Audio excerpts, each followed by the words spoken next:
कह रहा है निम्नलिखित में से कौन सा भारतीय राज्य म्यांमार की सीमा से नहीं बनाता है।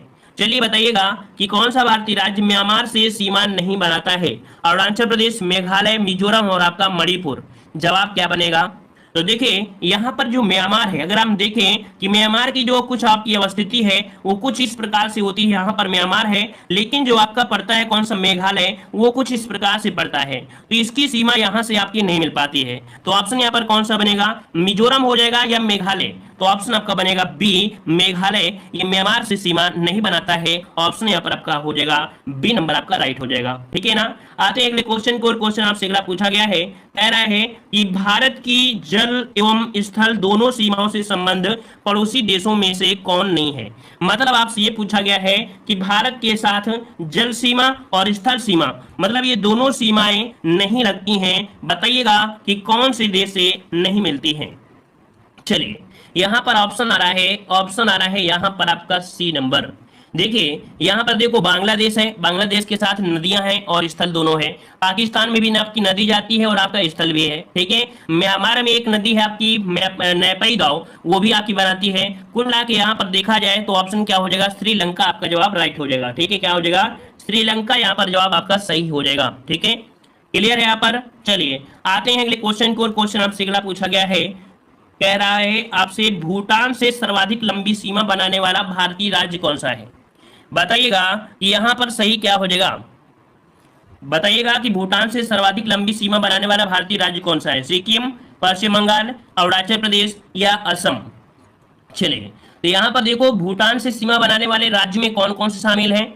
सिक्किम, असम, पश्चिम बंगाल और अरुणाचल प्रदेश। जिनमें से सर्वाधिक लंबी सीमा बनाता है आपका कौन? तो आपका असम बनाता है। कौन बनाता है? असम बनाता है। आपने देखा होगा कि आपका जैसे आपका ये मैप है और इस मैप में आप जैसे ही आप जाते हैं यहाँ पर आपका भूटान इस जगह पड़ता है। ठीक है, यहाँ पर पड़ता है और जो आपका असम स्थित है कुछ इस प्रकार से लंबी सीमा आपका बनाता है।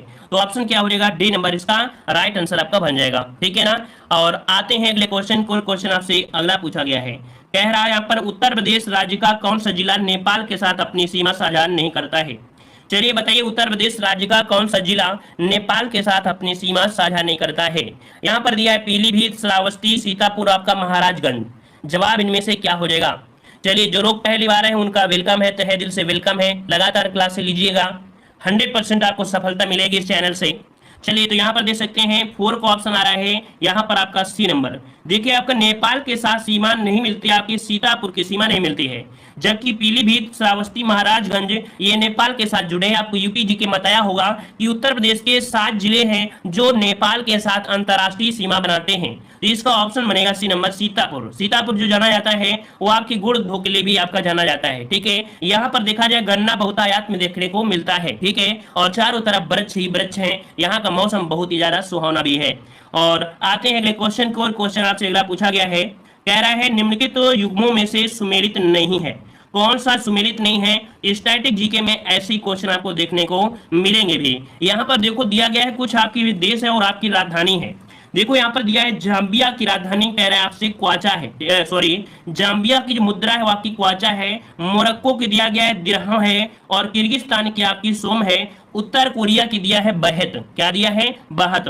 आपको याद आ गया होगा कि बहत जो आपकी मुद्रा है ये आपकी कहाँ की है? ये है थाईलैंड की है। कहाँ की है? ये थाईलैंड की मुद्रा है। ठीक है, कहाँ की है? ये थाईलैंड की मुद्रा है जो आपकी बहत है। मतलब यहाँ पर देखा जाए तो उत्तर कोरिया की जो मुद्रा है वो आपकी कौन सी है? तो वान है। वान क्या है? वान है। यहाँ की मुद्रा क्या है? वान है। तो इस प्रकार से ऑप्शन क्या हो जाएगा? डी नंबर इसका सुमेलित नहीं था। ठीक है ना, याद रहेगा। अतः पूछे कि उत्तर कोरिया की मुद्रा क्या है, तो उत्तर कोरिया की मुद्रा क्या है? तो याद रखिए प्योंगयांग। क्या है उत्तर कोरिया की मुद्रा? प्योंगयांग है। ठीक है, प्योंगयांग हो जाएगा। चलिए आते हैं अगले क्वेश्चन को। क्वेश्चन आपसे अगला पूछा गया है, क्वेश्चन आ गया है कि किस देश की मुद्रा को पेसो कहा जाता है। किस देश की मुद्रा को पेसो कहा जाता है? चलिए बताइएगा बांग्लादेश, फिलीपींस, पूर्वी तिमोर या तुर्की। जवाब क्या हो जाएगा? तो यहाँ पर पेसो कहा जाता है। पीसो आपने सुना है नाम? पीसो सुना है ना? पीसा सुना है, पीसो सुना होगा, थोड़ा बहुत सुना होगा। तो पीसा सुने हैं आप, फिलीपींस है ना। ऑप्शन क्या हो जाएगा? यहाँ पर ऑप्शन आपका बी हो जाएगा। बी हो जाएगा। फिलीपींस की मुद्रा को पेसो कहा जाता है। और अगर आपसे पूछे कि फिलीपींस की जो राजधानी है वो आपकी कौन सी है, राजधानी पूछा गया है तो राजधानी क्या हो जाएगी, तो आपको याद होगा मनीला। क्या है, मनीला है, याद रखिए मनीला है। फिलीपींस की जो राजधानी है वो आपकी मनीला है। अगर पूछे बांग्लादेश, तो बांग्लादेश को यहाँ पर मुद्रा कौन सी है, टका है। बांग्लादेश की मुद्रा क्या है, तो टका आपकी है।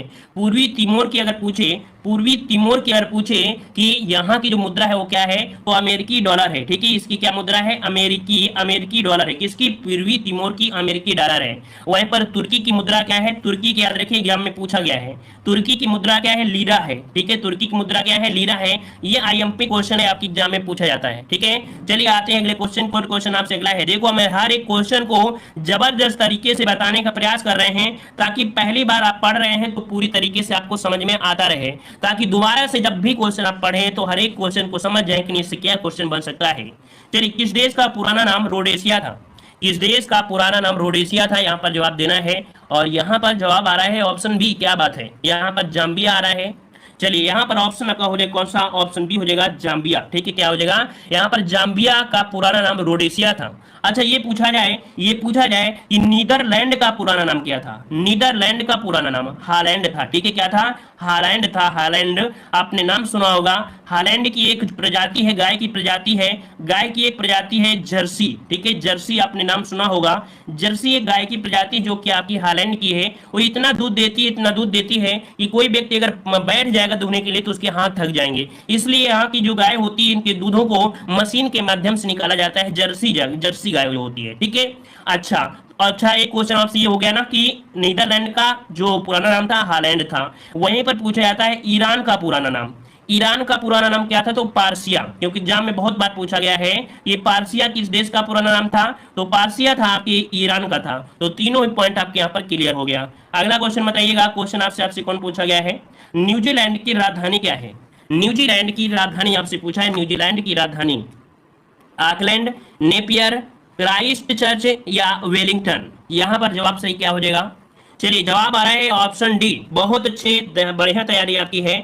ये न्यूजीलैंड की राजधानी है वेलिंगटन है। कहां पर आपकी है, वेलिंगटन है। पड़ता कहां पर है, तो दक्षिणी प्रशांत महासागर में, ऑस्ट्रेलिया के दक्षिण पूर्व में स्थित है ये आपका वेलिंगटन। ठीक है, इसकी राजधानी भी आपकी क्या है, वेलिंगटन आपकी है। ठीक है, और ये देखा जाए न्यूजीलैंड पूर्णतः देखा जाए पहाड़ी देश है। ठीक है, पूर्णतः देखा जाए पहाड़ी देश है। एक क्वेश्चन और बनता है, न्यूजीलैंड से एक बेहतरीन क्वेश्चन बनता है। क्या बनता है, कहा जाता है दक्षिण का ब्रिटेन किसे कहा जाता है। ठीक है, क्वेश्चन आपको मिलेगा कि दक्षिण का ब्रिटेन किसे कहा जाता है, दक्षिण का ब्रिटेन किसे कहा जाता है, ब्रिटेन किसे कहा जाता है। तो सर आपका जवाब हो जाएगा क्या, न्यूजीलैंड हो जाएगा। क्या हो जाएगा, न्यूजीलैंड हो जाएगा। ठीक है, और यहाँ पर जो आपके दिए हैं ऑकलैंड है ना, और आपका दिया है नेपियर, ये क्या है, ये सभी क्या है, न्यूजीलैंड के शहर हैं। ये न्यूजीलैंड के क्या है, सभी शहर हैं। ठीक है, चलिए आते हैं अगले क्वेश्चन को। क्वेश्चन आपसे अगला पूछा गया है, कह रहा है निम्नलिखित में से कौन सुमेलित नहीं है।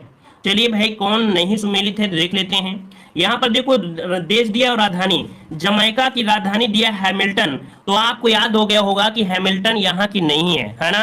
जमैका की राजधानी किंगस्टन है। क्या है, जमैका की राजधानी क्या है, यहाँ की राजधानी है किंगस्टन। क्या है भाई, तो आपके यहाँ पर हो जाए किंगस्टन, ये इसकी राजधानी है। ठीक है, क्योंकि हैमिल्टन आपको कनाडा आपने सुना होगा, हैमिल्टन आपने सुना होगा कनाडा है ना। तो इसका मतलब है कि यहाँ पर पहला ही ऑप्शन आपका गलत हो गया। ठीक है ना, वहीं पर देख सकते हैं बहामास की जो राजधानी है वो आपकी नसाउ है, और यहीं पर देखा जाए हैती की राजधानी पोर्ट ऑ प्रिंस है, और कोस्टारिया की है सेन जोन है। ठीक है, तो इसका ऑप्शन आपका ए हो गया है। और अगला क्वेश्चन आपसे पूछा गया है, निम्नलिखित में से कौन ओशिनियाई देश नहीं है।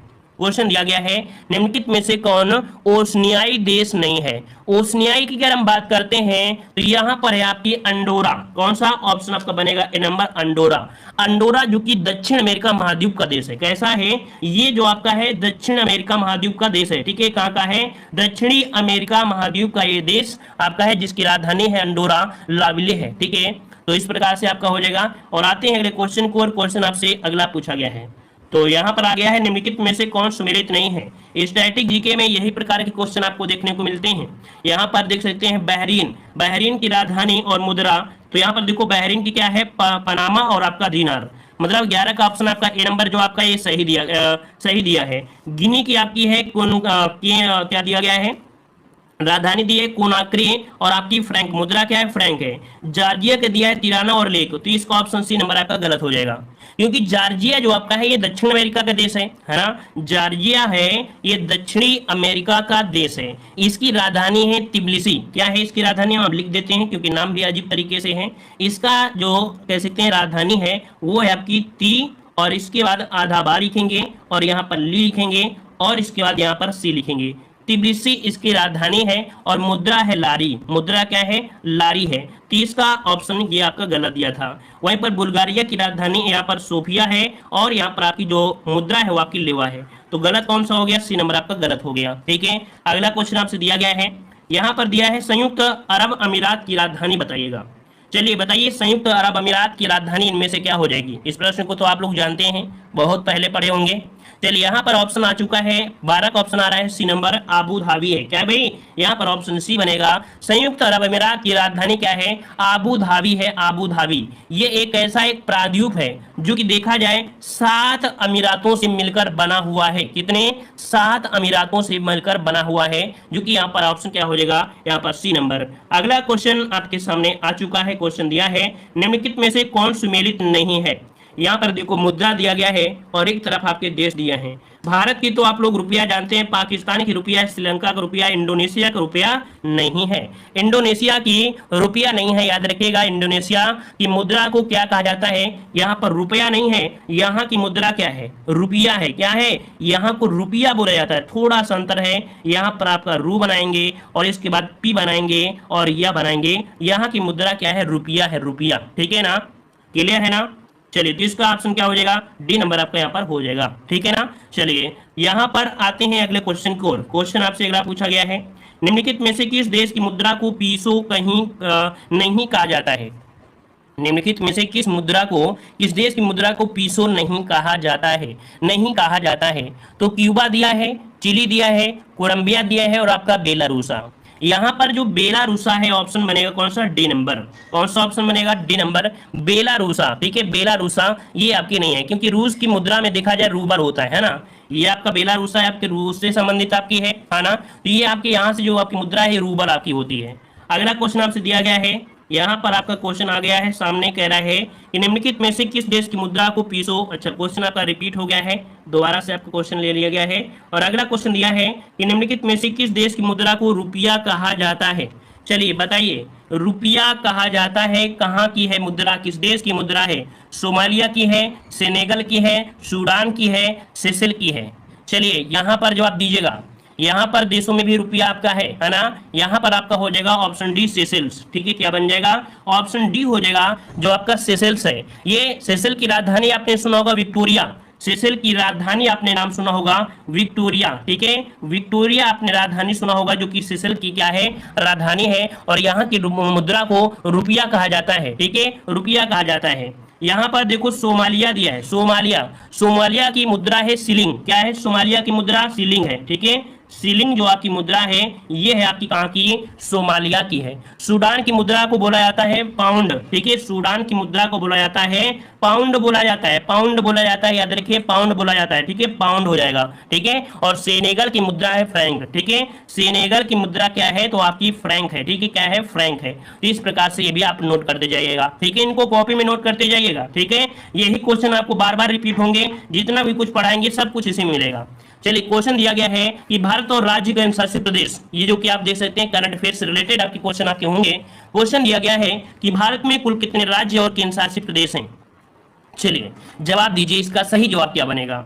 28 और 29, 29 और 8, 30 और 8, 28 और 8, जवाब क्या बनेगा। तो 16 का ऑप्शन यहाँ पर आ रहा है, ऑप्शन डी।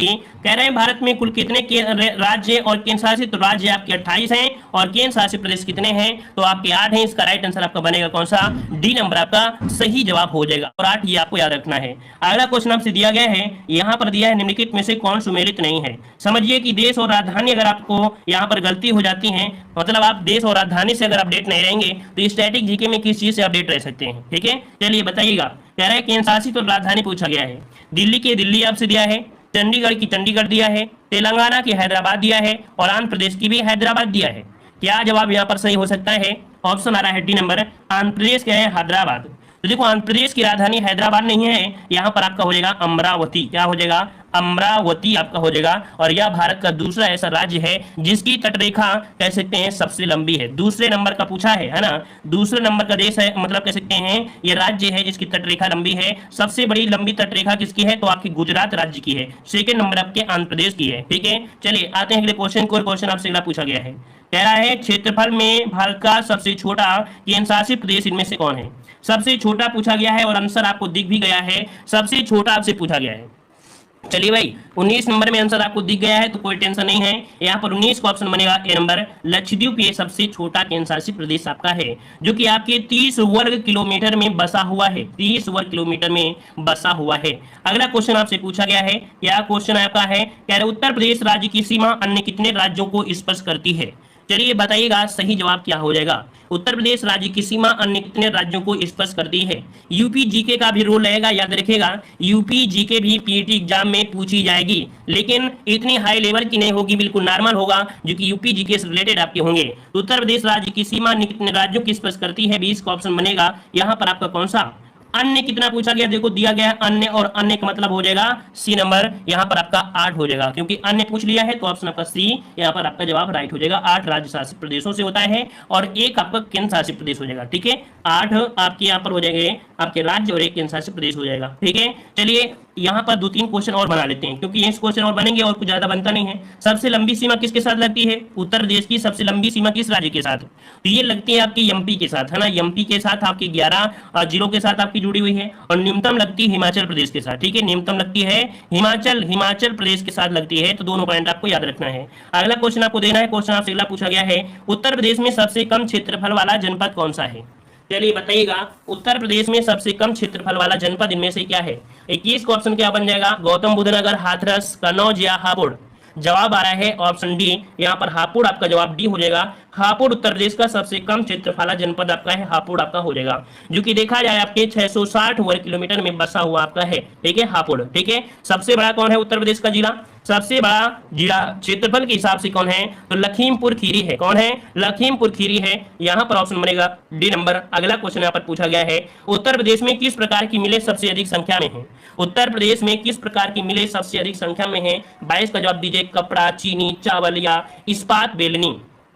चलिए ऑप्शन बी आ रहा है, यहाँ पर आपका चीनी जवाब बिल्कुल राइट हो जाएगा, चीनी हो जाएगा। और अगला क्वेश्चन यहाँ पर आपसे पूछा गया है, कह रहा है दक्षिणी उत्तर प्रदेश का औरैया जिला प्रमुख रूप से उत्पादक है। बताइए, अगर आप उत्तर प्रदेश से रिलेटेड हैं और उत्तर प्रदेश आपने पढ़ा भी है बहुत तरीके से, हमारे चैनल पे उत्तर प्रदेश की बहुत ज्यादा क्लासें आपको दी गई हैं, लगातार 1 साल से क्लासें दी जा रही हैं, तो आपको याद होगा कि जो औरैया जिला है ये किसके उत्पादन में है? तो यहाँ पर ऑप्शन आ गया शुद्ध देसी घी। बिल्कुल जवाब सही है ना। बहुत ही ज्यादा लोग यहाँ रहते हैं, बहुत घी खाते हैं, है ना। यहाँ पर औरैया जिला आपके शुद्ध देसी घी, ऑप्शन आपका सी हो जाएगा। ठीक है ना। और गुड़ कहाँ पर है? तो गुड़ आपको मिलता है सीतापुर में। ठीक है, अगला क्वेश्चन आपसे दिया गया है, यहाँ पर दिया है उत्तर प्रदेश राजमार्ग भू नियंत्रण अधिनियम किस वर्ष में पारित किया गया था? उत्तर प्रदेश राजमार्ग भू नियंत्रण अधिनियम किस वर्ष में पारित किया गया? यहाँ पर राजमार्ग है, और राजमार्ग ये अधिनियम जो आया था 45 में आया था। ठीक है, 45 में आया था और आपकी 46 में लागू हुआ था। तो यहाँ पर आपका 45 में आया, तो आपका जवाब क्या हो जाएगा? ए नंबर आपका राइट हो जाएगा। ठीक है, ए नंबर इसका जवाब राइट हो जाएगा। और अगला क्वेश्चन आपसे पूछा गया है, कह रहा है उत्तर प्रदेश से पूर्व उत्तर प्रदेश की राजधानी पूछा गया, सॉरी माफ करिए, लखनऊ से पूर्व उत्तर प्रदेश की राजधानी, मतलब लखनऊ से पहले उत्तर प्रदेश की जो राजधानी थी वो आपकी कौन थी? आगरा, इलाहाबाद, वाराणसी, मेरठ? चलिए जवाब आया है ऑप्शन बी। तो देखिए बिल्कुल सही जवाब है, यहाँ पर ऑप्शन बी हो जाएगा, इलाहाबाद इसकी आपकी राजधानी थी। देखो स्टार्टिंग से अगर हम आपसे बोलें तो आपको याद होगा कि 1836 से 1876 तक उत्तर पश्चिमी प्रांत के नाम से जानते थे। फिर 1870 से 1901 तक उत्तर पश्चिमी प्रांत आगरा और अवध प्रांत के नाम से जानते थे। फिर आपकी आती है 1857 की क्रांति तक यहाँ की राजधानी आगरा रही थी, और 1902 से उत्तर प्रदेश की संयुक्त आगरा अवध के नाम से जानते थे। कुल मिला के आप समझ गए होंगे इसका ऑप्शन, क्योंकि ज्यादा अगर गिचर पिचर हो जाएगा तो दिक्कत हो जाएगा, है ना। यहाँ पर बताइए सोनभद्र जिला किस राज्य से सीमा नहीं बनाता है? चलिए सोनभद्र जिला किस राज्य से सीमा नहीं बनाता है? बिहार, मध्य प्रदेश, राजस्थान और आपका छत्तीसगढ़। 26 का ऑप्शन यहाँ पर जवाब क्या हो जाएगा? सोनभद्र कहाँ पड़ता है? सोनभद्र आपकी कहाँ पड़ता है? तो आपके उत्तर प्रदेश की इस वाले साइड में, है ना, यहाँ साइड बोल सकते हैं। और राजस्थान यहाँ पर पड़ता है। तो भाई राजस्थान और सोनभद्र का मिलाप कहाँ हो सकता है? नहीं हो सकता है। तो ऑप्शन क्या हो जाएगा, सी नंबर इसका जवाब राइट हो जाएगा। कह रहा है पीसी महालनोबिस का जन्म दिवस राष्ट्रीय सांख्यिकी दिवस के रूप में कब मनाया जाता है। कुल मिला के इससे दो क्वेश्चन आपको कवर हो रहे हैं। क्वेश्चन दो क्या कवर हो रहे हैं, तो आपको ये पता चल गया कि पीसी महालनोबिस कौन थे। ये पीसी महालनोबिस थे जो आपकी द्वितीय पंचवर्षीय योजना का मॉडल तैयार किया था। ठीक है, द्वितीय पंचवर्षीय योजना का जो मॉडल तैयार किया था वो थे आपके पीसी महालनोबिस। ठीक है ना, और इनका जो जन्म दिवस है वो राष्ट्रीय सांख्यिकी दिवस के रूप में आपका मनाया जाता है। तो आप बताइए कि राष्ट्रीय सांख्यिकी दिवस कब मनाते हैं, है ना। तो जवाब यहाँ पर आपका आ चुका है, ऑप्शन सही हो जाएगा कौन सा, ऑप्शन सी। कब, 29 जून को पीसी महालनोबिस का जन्म दिवस भी है और इसी दिन राष्ट्रीय सांख्यिकी दिवस भी मनाया जाता है। ऑप्शन यहाँ पर बनेगा सी नंबर आपका राइट हो जाएगा। क्लियर हो गया, आगे बढ़ते हैं। क्वेश्चन आपका अगला आ चुका है। यहाँ पर बताइए विश्व विरासत दिवस कब मनाते हैं। यहाँ पर जवाब आ रहा है ऑप्शन आपका बी, 18 अप्रैल को मनाते हैं। क्या, 18 अप्रैल को विश्व विरासत दिवस मनाया जाता है। अभी अभी हमने आपको बताया 22 अप्रैल को क्या मनाते हैं, तो विश्व पृथ्वी दिवस। ठीक है, पृथ्वी दिवस कब मनाते हैं, तो आपके 22 अप्रैल को मनाते हैं। ठीक है, और 15 मार्च को क्या मनाते हैं, तो विश्व उपभोक्ता दिवस। क्या, विश्व उपभोक्ता दिवस कब मनाते हैं, 15 मार्च। देखो हर एक ऑप्शन को लेते हुए चलेंगे और हर बार हम आपको बताएंगे ताकि याद हो जाएगा। ठीक है, ताकि याद हो जाएगा। 3 मार्च को क्या मनाते हैं, 3 मार्च को क्या मनाते हैं, तो विश्व वन्यजीव दिवस। ठीक है, विश्व वन्यजीव दिवस जो मनाते हैं वो 3 मार्च को मनाते हैं। ठीक है, आगे बढ़ते हैं। क्वेश्चन आपसे अगला पूछा गया है, कह रहा है आपसे यहाँ पर राष्ट्रीय युवा दिवस 12 जनवरी को मनाया जाता है जबकि अंतर्राष्ट्रीय युवा दिवस कब मनाते हैं। वेरी वेरी आईएमपी क्वेश्चन आपका दिया है। बताइए भाई कि 12 जनवरी को मनाते हैं राष्ट्रीय युवा दिवस। ठीक है, राष्ट्रीय युवा दिवस मनाते हैं किसके अवसर पर, तो स्वामी विवेकानंद के जन्म दिवस के उपलक्ष्य में मनाते हैं। पूछा गया है कि अंतर्राष्ट्रीय युवा दिवस कब मनाते हैं, तो अंतर्राष्ट्रीय युवा दिवस मनाया जाता है 12 अगस्त को। कब, 12 अगस्त का, जो कि लगभग जवाब आपका राइट है। यहाँ पर बी नंबर आपका जवाब राइट हो जाएगा। चलिए भाई आगे बढ़ते हैं। क्वेश्चन आपका अगला आ गया है, कह रहा है विश्व शौचालय दिवस कब मनाया जाता है। चलिए विश्व शौचालय दिवस आपसे पूछा गया है, मतलब हर एक दिवस आपको देखने को मिलेंगे। यहाँ पर बताइएगा कि विश्व शौचालय दिवस, है ना, जिसे हम लोग बोलते क्या है, शौचालय जो आपका बना है घर पे, है ना, इज्जत घर भी बोलते हैं, है ना, इसे इज्जत घर भी बोलते हैं। आप देखे होंगे जो आपने मोदी सरकार ने दिया था उसमें लिखा होगा इज्जत घर, बिल्कुल सही है। तो यहाँ पर आपका जवाब आ गया है, ऑप्शन आ रहा है डी, आपके 19 नवंबर। आईएमपी क्वेश्चन आपका दिया है 19 नवंबर को विश्व शौचालय दिवस मनाया जाता है। ठीक है, अगर हम आपसे बात करें 11 नवंबर को, तो 11 नवंबर को राष्ट्रीय शिक्षा दिवस, याद रखिएगा, राष्ट्रीय शिक्षा दिवस, राष्ट्रीय शिक्षा दिवस जो मनाते हैं वो मनाते हैं 11 नवंबर को मनाते हैं। ठीक है, अगर हम आपसे बात करें 21 नवंबर को, 21 नवंबर को क्या होता है, 21 नवंबर को विश्व टेलीविजन, ठीक है, क्या, टेलीविजन दिवस, याद रखिए टेलीविजन दिवस मनाते हैं, वो 21 नवंबर को मनाया जाता है। ठीक है, और अगर हम बात करें 16 नवंबर को, तो 16 नवंबर को मनाया जाता है अंतर्राष्ट्रीय सहिष्णुता दिवस। क्या, अंतर्राष्ट्रीय सहिष्णुता दिवस 16 नवंबर। तो पूछा गया था शौचालय और आपका जवाब डी है। आगे बढ़ते हैं, क्वेश्चन अगला दिया गया है। पसंद आ रहा है तो वीडियो लाइक करने में आप लोग शर्म वगैरह मत कीजिएगा। ठीक है ना, तो सब लोग वीडियो को लाइक जरूर करिएगा। ठीक है, अगला क्वेश्चन बताइए कि कौन सा सत्य है, कौन सा सत्य है बताइएगा। तो देखिए विश्व एड्स दिवस, शर्म नहीं करना है, 1 दिसंबर आपका जवाब राइट हो जाएगा। ठीक है, प्रत्येक वर्ष 1 दिसंबर को विश्व एड्स दिवस मनाया जाता है। ठीक है ना, क्लियर है ना। वहीं पर दिया है राष्ट्रीय प्रदूषण नियंत्रण दिवस, 4 दिसंबर को नहीं मनाते हैं, ये मनाते हैं 2 दिसंबर को। कब, 2 दिसंबर को मनाया जाता है। ठीक है ना, वहीं पर पूछे 5 दिसंबर को, तो भाई यहाँ पर विश्व मृदा दिवस, विश्व मृदा दिवस, यहाँ पर भाई विश्व मृदा दिवस कब मनाते हैं, किसी को पता है, किसी को पता है विश्व मृदा दिवस, तो मृदा दिवस नहीं होता है यहाँ पर, 14 वाला नहीं है। यहाँ पर आपका जवाब अंतर्राष्ट्रीय भ्रष्टाचार आपके 9 दिसंबर को होता है। चलिए कोई बात नहीं, आगे बढ़ते हैं, शायद मिल जाएगा क्वेश्चन। चलिए क्वेश्चन आपका दिया गया है, चलिए अच्छे, युद्ध छिड़ गया है। चलिए भाई युद्ध छिड़ गया है, तो अगला बताइए अंतर्राष्ट्रीय वेटलैंड दिवस कब मनाया जाता है।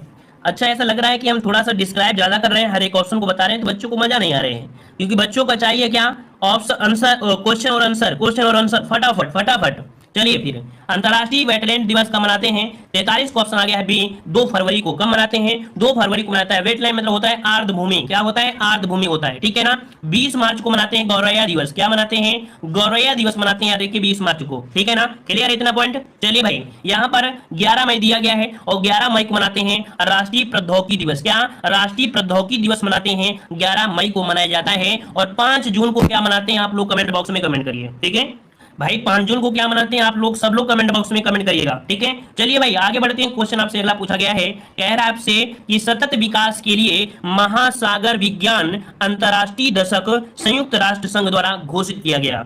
मतलब कि संयुक्त राष्ट्र संघ द्वारा घोषित किया गया था क्या, कि महासागर विज्ञान अंतरराष्ट्रीय दशक, और ये जो दशक था ये था 2021 से लेके 2030। आईएमपी क्वेश्चन आपका है, याद रखिए आईएमपी क्वेश्चन आपका है 2021 से लेके 2030 तक सतत विकास के लिए महासागर विज्ञान अंतरराष्ट्रीय दशक घोषित किया गया है।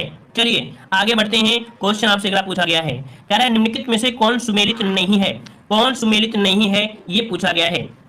चलिए तो देखिए 1 मई दिया गया है, 1 मई दिया है, 1 मई दिया गया है विश्व श्रमिक दिवस, जो कि सही है। अंतरराष्ट्रीय योग दिवस दिया है 21 जून आपका यहाँ पर, ये भी सही दिया गया है। फिर दिया गया है अंतरराष्ट्रीय मातृभाषा दिवस, क्या दिया है, मातृभाषा दिवस, याद रखिएगा 8 मई नहीं है, ये है आपकी कब, 21 फरवरी। कब, 21 फरवरी, फरवरी आपका हो जाएगा 21 फरवरी को मनाया जाता है अंतरराष्ट्रीय मातृभाषा दिवस मनाया जाता है, ठीक है ना। और यहाँ पर दिया गया है विश्व पुस्तक और कॉपीराइट दिवस 23 अप्रैल, तो यहाँ पर ऑप्शन आपका हो जाएगा कौन सा, सी नंबर। आते हैं अगले क्वेश्चन को, क्वेश्चन आपसे अगला पूछा गया है, कह रहा है विश्व संगठन और उनके मुख्यालय पूछा गया है, ठीक है। अब यहाँ पर क्वेश्चन आपका आ चुका है विश्व संगठन और उनके मुख्यालय, बताइएगा कि निम्नलिखित में से कौन सही है, कौन सही है। देखिएगा कह रहा है कि एमनेस्टी इंटरनेशनल का मुख्यालय जिनेवा है, क्या ये पॉइंट आपका सही है भाई, जिनेवा तो आपने नहीं सुना भाई, है ना, यहाँ पर जिनेवा नहीं है। अगला बताइए नाटो का मुख्यालय कह रहा है लुसाने है, क्या ये सही दिया है, नहीं। अगला है कि यूरोपियन संसद का प्रशासनिक कार्यालय कहाँ है, लक्जमबर्ग में है।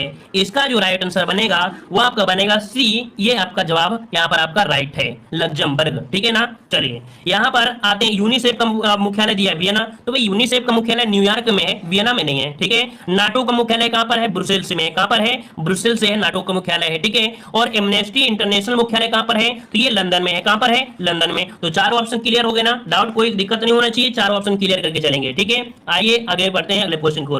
यार ब्रिक्स विकास बैंक का मुख्यालय कहां पर है, ब्रिक्स विकास बैंक का मुख्यालय कहां पर है, ब्रिक्स विकास बैंक का मुख्यालय पूछा गया है, ये आपके कहां पर है।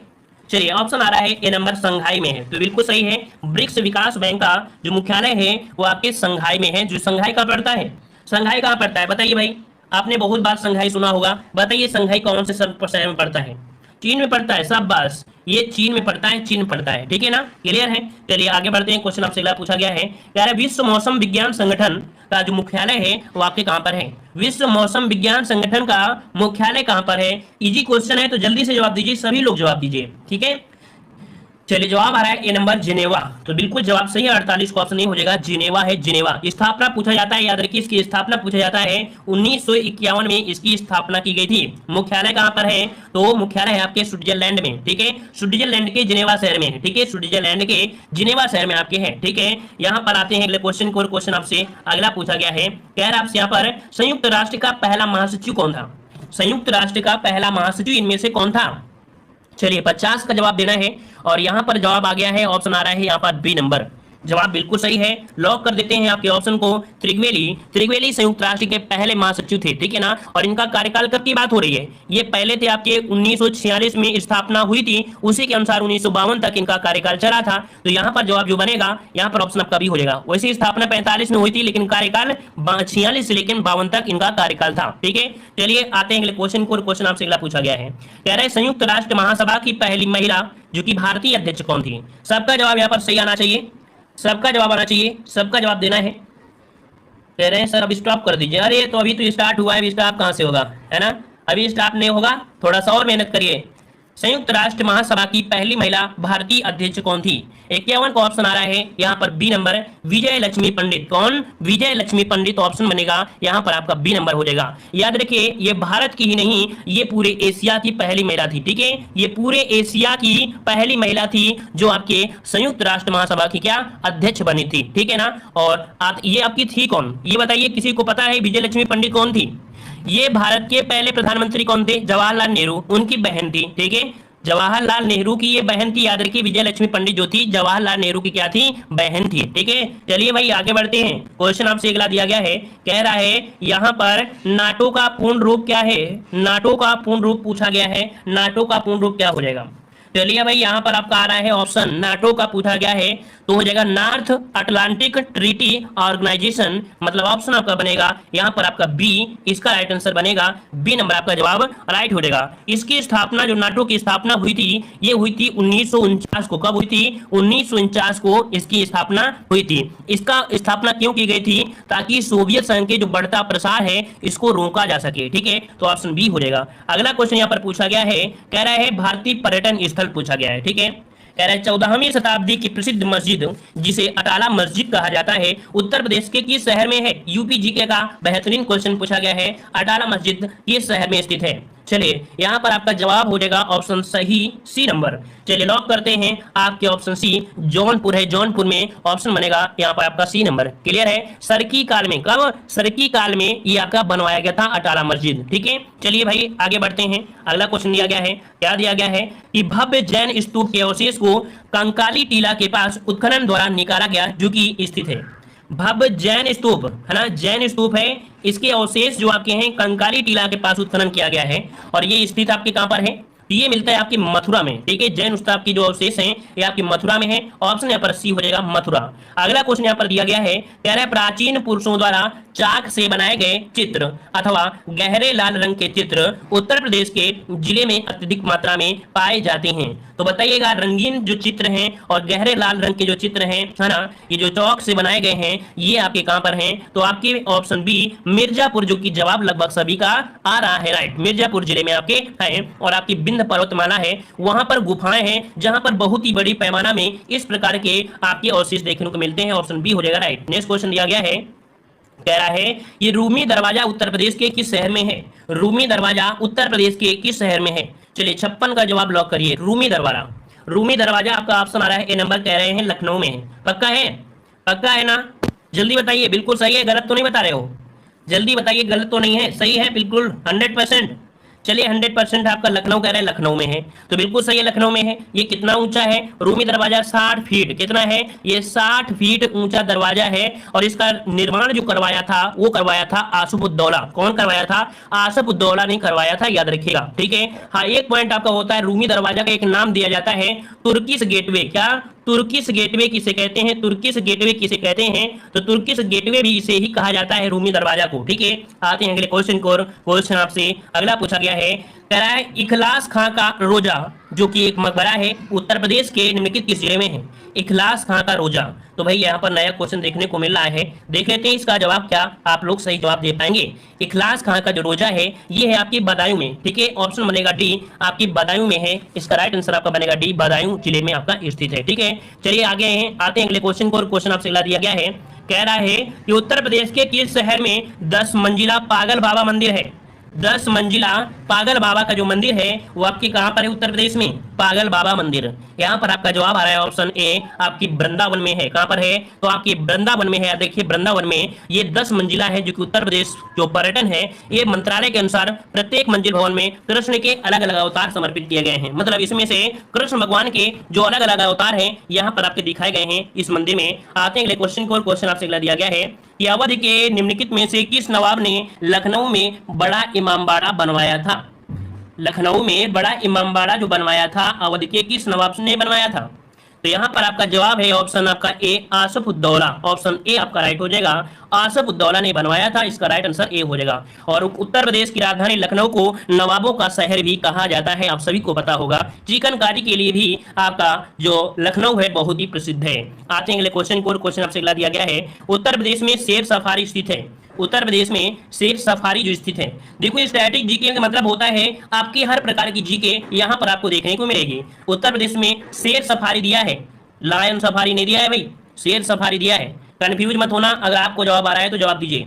चलिए भाई इटावा दे रहे हैं, तो बिल्कुल जवाब सही है आपका, इटावा ही होगा, घबराइएगा नहीं। यहाँ पर ऑप्शन डी हो जाएगा, इटावा हो जाएगा। और याद रखिए जो आपका शेर सफारी है ये कहाँ से कहाँ की कॉपी की गई है, कहाँ से नकल किया गया है? तो ये नकल किया गया है इंग्लैंड में एक आपका पार्क है लॉन्ग लीड। क्या है? Long lead safari park. ये है आपके कहाँ पर? आपके इंग्लैंड में है, वहां से कॉपी किया गया है। ठीक है, वहां से प्रेरित होकर उत्तर प्रदेश के आपके इटावा जनपद में बब्बर शेर प्रजनन केंद्र एवं लायन सफारी पार्क विकसित किया गया है। तो ऑप्शन क्या बनेगा? डी नंबर आपका जवाब राइट हो जाएगा। ठीक है, चलिए भाई कह रहे हैं मुलायम सिंह ने बनवाया था, बिल्कुल जवाब सही है। चलिए आगे बढ़ते हैं। क्वेश्चन दिया है कि अर्जुन सहायक परियोजना का संबंध उत्तर प्रदेश के किस जिले से है? अर्जुन सहायक परियोजना का संबंध उत्तर प्रदेश के किस जिले से है? चलिए 61 का ऑप्शन क्या बनेगा? यहाँ पर आपका महोबा से संबंधित, याद रखिएगा महोबा से संबंधित है आपके ये आपके करंट अफेयर से रिलेटेड क्वेश्चन आपका है। आपके योगी आदित्यनाथ ने क्या किया था? 11 मार्च, कब? 11 मार्च और 2021, मतलब 11 मार्च 2021 को महोबा जिला में अर्जुन सहायक परियोजना के तहत लहचुरा बांध का निरीक्षण किया। ठीक है, जहां पर बांदा महोबा हमीरपुर के किसानों को सिंचाई सुविधा प्रदान करेगी, ये जो आपकी बांध है। ठीक है, ये आपका करंट अफेयर से रिलेटेड आपका क्वेश्चन है। ठीक है, चलिए आते हैं अगले क्वेश्चन को। केवल मोहब्बत याद करो, महोबा याद हो जाएगा सर। अच्छा भैया, हमें याद नहीं करना, आपको याद करना है। ठीक है, चलिए बहुत लोग अच्छे अच्छे बच्चे जुड़े हुए हैं। चलिए बताइएगा, चोपा निमांडो नामक पूरा पाषाण कालीन स्थल उत्तर प्रदेश के किस जिले में है? चलिएगा, कह रहा है कि चोपा निमांडो नामक पूरा पाषाण कालीन स्थल उत्तर प्रदेश के किस जिले में है? तो ये तो हम आपका पहली बार आज पढ़ रहे हैं, ये तो आज हम पहली बार पढ़ रहे हैं उत्तर प्रदेश में। ये आपका पड़ता है प्रयागराज में। कहाँ पड़ता है? ये आपके प्रयागराज में पड़ता है। ऑप्शन बनेगा क्या? डी नंबर आपका हो जाएगा। मतलब देखा जाए तो पूरा पाषाण काल से लेकर आज तक अर्थात नव पाषाण काल तक के जो अवशेष मिले हैं यहाँ से मिले हैं। ठीक है, चलिए आगे बढ़ते हैं। क्वेश्चन आपसे अगला पूछा गया है, कह रहा है निम्न में से कौन सुमेलित है? कौन सुमेलित है? आध नगरी कह रहा है आपकी कौशाम्बी। आध नगरी दिया गया है, कौशाम्बी को कहा जाता है। मतलब ऑप्शन आपका ए आपका जवाब सही है, क्योंकि निजामुद्दीन औलिया जो नगर दिया है आपका गाजीपुर, ये आपका नहीं है, ये आपका बदायूं है। क्या है आपका? यहाँ पर निजामुद्दीन औलिया नगर बदायूं को कहा जाता है। ठीक है, महोदय श्री कन्नौज को कहा जाता है, और नक्काशी कार नगर आपकी सहारनपुर को कहा जाता है। समझ में आ गया ना तीनों पॉइंट? निजामुद्दीन औलिया नगर कहा जाता है बदायूं को, ठीक है, महोदय श्री कहा जाता है कन्नौज को, और नक्काशी नगर कहा जाता है आपके सहारनपुर को कहा जाता है। इस कारण से ऑप्शन आपका ए राइट हो जाएगा। चलिए भाई अगला क्वेश्चन यहाँ पर दिया गया है, कह रहा है यहाँ पर भारत में सबसे पुराना गिरजाघर सेंट थॉमस चर्च किस राज्य में स्थित है? चलिए बताइएगा, भारत में सबसे पुराना गिरजाघर सेंट थॉमस चर्च किस राज्य में है? 64 का जवाब देना है, और 64 का ऑप्शन आपका बनेगा यहाँ पर आपका कौन सा भाई? C number. चलिए सी नंबर आपका देखिए लॉक कर देते हैं। बिल्कुल सही है, सी नंबर आपका हो जाएगा। आपके केरल में है, केरल में आपके हैं थ्रिशूर में। ठीक है, थ्रिशूर जिला आपका पड़ता है, वहां पर आपका है। ठीक है, सबसे पुराना है, रोमो सीरियंस का समय है। आते हैं अगले क्वेश्चन को। क्वेश्चन दिया गया है कि पुरी में रथ यात्रा किसके सम्मान में आयोजित की जाती है? पुरी में रथ यात्रा किसके सम्मान में आयोजित की जाती है? यहाँ पर जवाब सही क्या? चलिए बताइएगा, कह रहा है पुरी में रथ यात्रा किसके सम्मान में आयोजित की जाती है? 65 का ऑप्शन बनेगा सी, भगवान जगन्नाथ। ठीक है, भगवान जगन्नाथ। ठीक है ना, कहा जाता है कि भगवान जगन्नाथ, भगवान बलभद्र तथा देवी सुभद्रा के सम्मान में आयोजित किया जाता है। प्रतिवर्ष आषाढ़ माह में शुक्ल पक्ष की द्वितीया को ये मनाया जाता है। ठीक है, चलिए भाई आगे बढ़ते हैं। क्वेश्चन आपसे अगला दिया गया है, कह रहा है आपसे यहाँ पर, कह रहा है कामाख्या मंदिर भारत के किस आधुनिक राज्य में है? यहाँ पर है ऑप्शन आपका, देखो मेघालय में तो है नहीं है, ना ही मणिपुर में है, ये पड़ता है आपकी असम में। कहाँ पड़ता है? असम में। देखिए कोई ऑप्शन मिला है? जी हाँ, ऑप्शन मिल गया है, आपके असम में है ना, असम में आपका हो जाएगा। और असम की राजधानी दिसपुर में, गुवाहाटी से लगभग 8 किलोमीटर जाएंगे तब कामाख्या मंदिर आपको देखने को मिलेगा। नीलांचल पर्वत में ये मंदिर आपका स्थित है। ठीक है, चलिए आते हैं यहाँ पर अगले क्वेश्चन की ओर। क्वेश्चन दिया है निम्नलिखित का मिलान कीजिए। यहाँ पर ये बताइए कौन सा मंदिर कहाँ पर है ना, कौन सा मंदिर कहाँ पर है? देखिए सोमनाथ का मंदिर जहां पर इतनी बार आक्रमण हुआ है ना, जो कि आपके गुजरात के कठियावाड़ी जिले में है, इसका बन जाएगा सी। और कामाख्या मंदिर आपको पता चल गया कि ये पड़ता है आपके असम में, इसका हो जाएगा ए। राधा स्वामी मंदिर ये पड़ता है आपके कहां पर? तो आपके तमिलनाडु में पड़ता है राधा स्वामी मंदिर, रामनाथ स्वामी मंदिर, माफ करिए, वही तुमने सोचा राधा स्वामी यहाँ नहीं मिलेंगे, रामनाथ स्वामी मंदिर है आपके तमिलनाडु में, ये आपका बी हो जाएगा। और महाबोधि मंदिर मिलेगा बिहार में, तो इसका आपका डी हो जाएगा, CABD। CABD ऑप्शन कौन सा है यहाँ पर? आपका सी राइट हो जाएगा। चलिए आगे बढ़ते हैं। क्वेश्चन आपसे अगला दिया गया है कि हिंदुओं का तीर्थ स्थल सबरीमाला किस राज्य में स्थित है? चलिए भाई सभी लोग, जितने लोग जुड़े हैं एक बार वीडियो को लाइक करिए, मजा आ जाए। जितने लोग जुड़े हैं उतने लोग वीडियो को लाइक जरूर करिए, जल्दी से सपोर्ट भी करते रहिए, मजा आता रहे, ताकि देखो लगातार हम क्लासें ले रहे हैं। हम देखो, हम बता दिया है, हम अपनी एनर्जी से कभी हारेंगे नहीं। आप लोग लाइक शेयर नहीं करेंगे तो जरूर हार जाएंगे, मोटिवेट नहीं रहेंगे तो हार जाएंगे, है ना। और ऐसे हमसे सारा दिन क्लासे लेते रहिए, हम ऐसे चिल्लाते रहेंगे। चलिए बताइए, हिंदुओं का तीर्थ स्थल सबरीमाला किस राज्य में स्थित है? बहुत ही चर्चा में रहा ये मंदिर है आपके ऑप्शन बी केरल में है। ठीक है, केरल में, जो कि आपका पाथानाम ठट्टा जिला है, वहां पर आपका है। और आते हैं अगले क्वेश्चन को, और क्वेश्चन आपसे अगला पूछा गया है। यहाँ पर दिया गया है कि हार्नबिल फेस्टिवल, जिसे त्योहारों का त्योहार भी कहा जाता है, किस राज्य में मनाया जाता है? देखिए, हार्नबिल फेस्टिवल और इसे त्योहारों का त्योहार कहा जाता है, ये कहां पर है? त्योहारों का त्योहार कहा जाता है, किस राज्य में है? यहाँ पर सही जवाब क्या बनेगा? तो जवाब यहाँ पर आ रहा है आपका ऑप्शन नागालैंड। चलिए भाई, नागालैंड आपका जवाब आ रहा है, तो जवाब बिल्कुल सही है आपके नागालैंड में। कहां पर है भाई? तो आपके नागालैंड में आपका स्थित है। इसे त्योहारों का त्योहार कहा जाता है, दिसंबर माह में ये आपका होता है। ठीक है, दिसंबर माह में होता है। जो आपने हार्नबिल पक्षी है ना, हार्नबिल पक्षी के नाम पर ही इसके त्योहार का नाम हार्नबिल फेस्टिवल कहा गया है। चलिए आगे बढ़ते हैं। क्वेश्चन आपसे पूछा गया है, तेरा भातखंडे संगीत महाविद्यालय कहाँ स्थित है? चलिए, यहाँ पर सर मैं गुरु दक्षिणा के रूप में लाइक शेयर करता हूँ। चलिए, बहुत बहुत धन्यवाद। बस हमें इतना ही चाहिए और कुछ नहीं चाहिए, हमें लाइक शेयर ही चाहिए सब लोगों से। चलिए, भातखंडे संगीत महाविद्यालय कहाँ स्थित है? 70 का ऑप्शन आ रहा है यहाँ पर। ये नंबर आपके लखनऊ में है, ऑप्शन आपका यहाँ पर ए राइट आपका हो जाएगा। इसका नाम लखनऊ के महान संगीतकार थे पंडित विष्णु नारायण भातखंडे। ठीक है, क्या नाम था? एक महान संगीतकार थे लखनऊ के, क्या नाम था? पंडित विष्णु नारायण भातखंडे, उन्हीं के नाम पर रखा गया है। आते हैं अगले क्वेश्चन को, और क्वेश्चन आपसे अगला पूछा गया है कि मत्तनचेरी पैलेस कहाँ स्थित है? मत्तनचेरी पैलेस कहाँ पर है? तो भाई, मत्तनचेरी पैलेस है ये आपकी कहां पर? केरल में है। कहां पर है भाई? केरल में है। ऑप्शन क्या हो जाएगा? बी। केरल में कोच्चि नगर है, कोच्चि नगर आपने सुना है, उसी से आप जब जाएंगे 12 किलोमीटर दूरी एर्नाकुलम है, वहां पर स्थित है। ऑप्शन आपका बी हो जाएगा। और अगला क्वेश्चन दिया गया है कि प्रसिद्ध वार्षिक गंगा सागर मेला भारत के किस राज्य में आयोजित किया जाता है? गंगा सागर मेला, गंगा सागर मेला भारत के किस राज्य में आयोजित किया जाता है? तो ये है आपकी पश्चिम बंगाल में। कहां पर? पश्चिम बंगाल में गंगा सागर मेला आयोजित किया जाता है। सर्दियों के मौसम में ये देखा जाए तो बहुत ही आकर्षक मेला है। ऑप्शन आपका डी हो जाएगा। और अगला क्वेश्चन यहाँ पर दिया कि झूलती मीनारों वाली एक मस्जिद भारत के किस शहर में स्थित है? चलिए जवाब दीजिएगा। 73 का ऑप्शन सही क्या हो जाएगा? तो यहाँ पर जवाब आ रहा है ऑप्शन यहाँ पर आपका बी नंबर अहमदाबाद। तो बिल्कुल जवाब सही है, आपके अहमदाबाद में है। कहां पर है? अहमदाबाद में है। याद रखिए, अहमदाबाद में जो आपका एक कह सकते हैं सीधी, क्या है आपका? सीदी बशीर, सीदी बशीर एक मस्जिद है। सीदी बशीर क्या है? एक मस्जिद है, को ही झूलती मीनार के रूप में जाना जाता है। ठीक है, किसे? सीदी बशीर मस्जिद को ही झूलती मीनार के रूप में जाना जाता है। क्यों? क्योंकि यहाँ किसी भी एक मीनार को हिलाने पर दूसरी बारी अपने आप कुछ अंतराल में हिलने लगती है। मान लीजिए एक मीनार ये है ना, ऐसे आपकी बनी है, एक को हिला दीजिए और थोड़ी देर बाद दूसरी हिल जाएगी। इस कारण से बोला जाता है कि हिलती हुई मीनार कहा जाता है। क्लियर है? चलिए आते हैं अगले क्वेश्चन को। क्वेश्चन आपसे पूछा गया है, कह रहा है बड़ा इमामबाड़ा जो स्थित है कहां पर स्थित है? चलिए भाई, बड़ा इमामबाड़ा जो कि क्वेश्चन आपका पूछा गया था लोअर पीसीएस में, ये एग्जाम पूछा गया था। तो यहाँ पर ऑप्शन आ रहा है यहाँ पर बी नंबर आपके लखनऊ में। जवाब बिल्कुल सही है, बी नंबर लखनऊ में है। और ये भी पूछा गया था ये बनवाया किसने था, है ना? किसने बनवाया था? तो आपके आसफुद्दौला ने। किसने? आसफुद्दौला ने, आसफुद्दौला ने बनवाया था। याद रखिएगा कब बनवाया था? तो 1784 में, 1784 में लखनऊ में। ठीक है, आते हैं अगले क्वेश्चन को। क्वेश्चन आपसे अगला पूछा गया है कि बद्रीनाथ और केदारनाथ मंदिरों के गर्भगृहों में निम्न में से क्रमशः किन देवताओं की पूजा होती है? तो बताइएगा भाई, यहाँ पर देख सकते हैं क्या दिया है, बद्रीनाथ और आपके केदारनाथ में।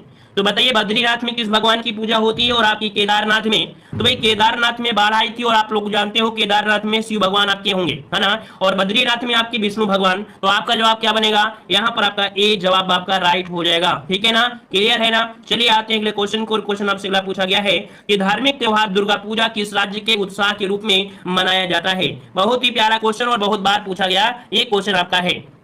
चलिए तो देखिए, धार्मिक त्योहार दुर्गा पूजा, जवाब आ रहा है बी नंबर। क्या बात है, बिल्कुल जवाब बिल्कुल रटा हुआ है, सभी के जवान पर ये क्वेश्चन आंसर है।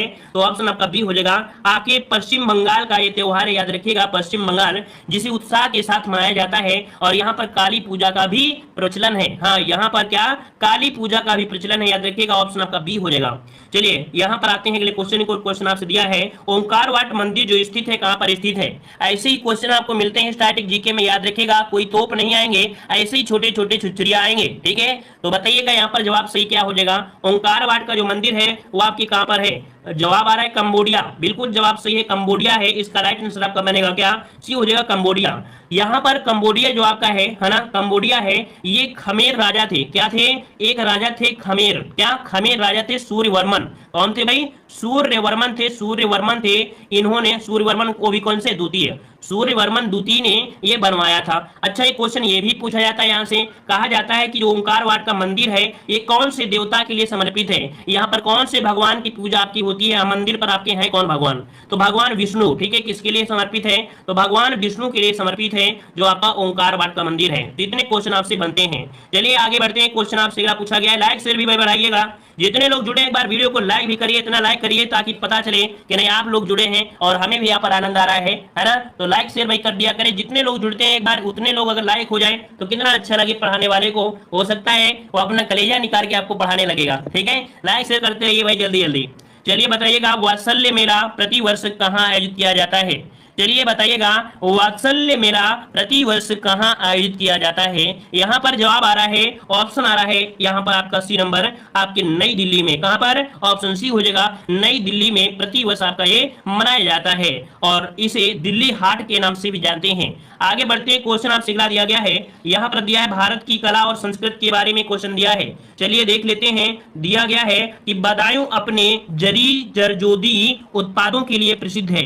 यह काम मुख्य रूप से बदायूं, बिसौली और दातागंज तहसील में किया जाता है। लगभग 35% परिवार इस उद्योग में लगे हुए हैं। स्थानीय रूप से इस काम को क्या कहते हैं, ये जो जरी जर्दा वगैरह है, ये जो काम है ये किसके द्वारा होता है, तो यहाँ पर आपका जवाब हो जाएगा डी, इसे बोल देते हैं, इनके स्थानीय भाषा में बोला जाता है कारचोबी।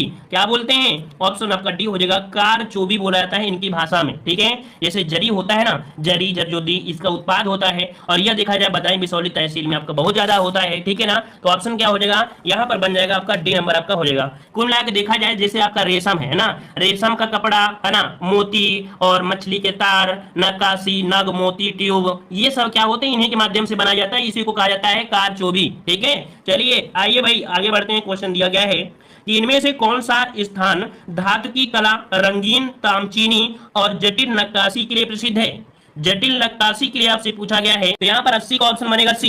ये है आपके कहां पर, तो आपके उत्तर प्रदेश के मुरादाबाद में, क्योंकि दिया है धातु की कला, क्या धातु की कला दिया है और धातु की कला कहां पर है, तो आपकी मुरादाबाद, ऑप्शन क्या बन जाएगा, सी नंबर। अगला क्वेश्चन आपसे दिया गया है, कह रहा आपसे हरदौल कथा विशेष रूप से लोकगीत हैं जो कि उत्तर प्रदेश और मध्य प्रदेश में फैले हुए हैं। कहां पर भाई, देखो यहाँ पर दिया है हरदौल और आपका दिया है क्या, कथा, हरदौल कथा है ना, ये कहां पर आपका है, ये है आपके बुंदेलखंड में। कहां पर, आपके बुंदेलखंड के लोकगीत है। हरदौल कथा विशेष रूप से कहां पर है, बुंदेलखंड का लोकगीत है। हरदौल जो कि ओरछा नरेश वीर सिंह बुंदेला के सबसे छोटे पुत्र थे और अपने श्रेष्ठम गुणों के कारण ये कह सकते हैं कि काफी प्राण निछावर करते थे, उन्हीं के निर्वहन में ये आपके आराध्य थे। ठीक है, चलिए आते हैं अगले क्वेश्चन को। क्वेश्चन दिया गया है कि वाराणसी के शास्त्रीय हिंदुस्तानी गायक का नाम बताएं जिन्हें प्रसिद्ध सारंगी वादक सियाजी मिश्रा ने गोद लिया था। ये क्वेश्चन हमने आपको बताया भी है, देख सकते हैं यहाँ पर आपका दिया गया है। चलिए भाई यहाँ पर जवाब दीजिएगा, देखो यहाँ पर आंसर हो जाएगा ए नंबर, सिद्धेश्वरी देवी। याद रखिए, वाराणसी के शास्त्रीय हिंदुस्तानी गायक का नाम को बताना है, या आपकी सिद्धेश्वरी देवी। प्रसिद्ध सारंगी सियाजी मिश्रा ने गोद लिया था, सियाजी मिश्रा ने गोद लिया था किसे, सिद्धेश्वरी देवी को गोद लिया था। इसका ऑप्शन क्या हो जाएगा, यहाँ पर ये हो जाएगा। अगर हम आपसे बोले कि सिद्धेश्वरी देवी का जो जन्म हुआ था वो कहाँ पर, तो आपकी वाराणसी में कब हुआ था, तो आपके 1907 में हुआ था। जब बचपन थे तभी इनके माता पिता का क्या हो गया था, देहांत हो गया था। ठीक है, चलिए आगे बढ़ते हैं। क्वेश्चन आपसे अगला पूछा गया है, कह रहा है अमृता शेरगिल किस रूप में प्रसिद्ध हुई। अमृता शेरगिल का नाम आपने सुना होगा, बहुत ही चर्चा में रही थी, तो आपको जवाब देना है कि इसका जवाब क्या हो जाएगा।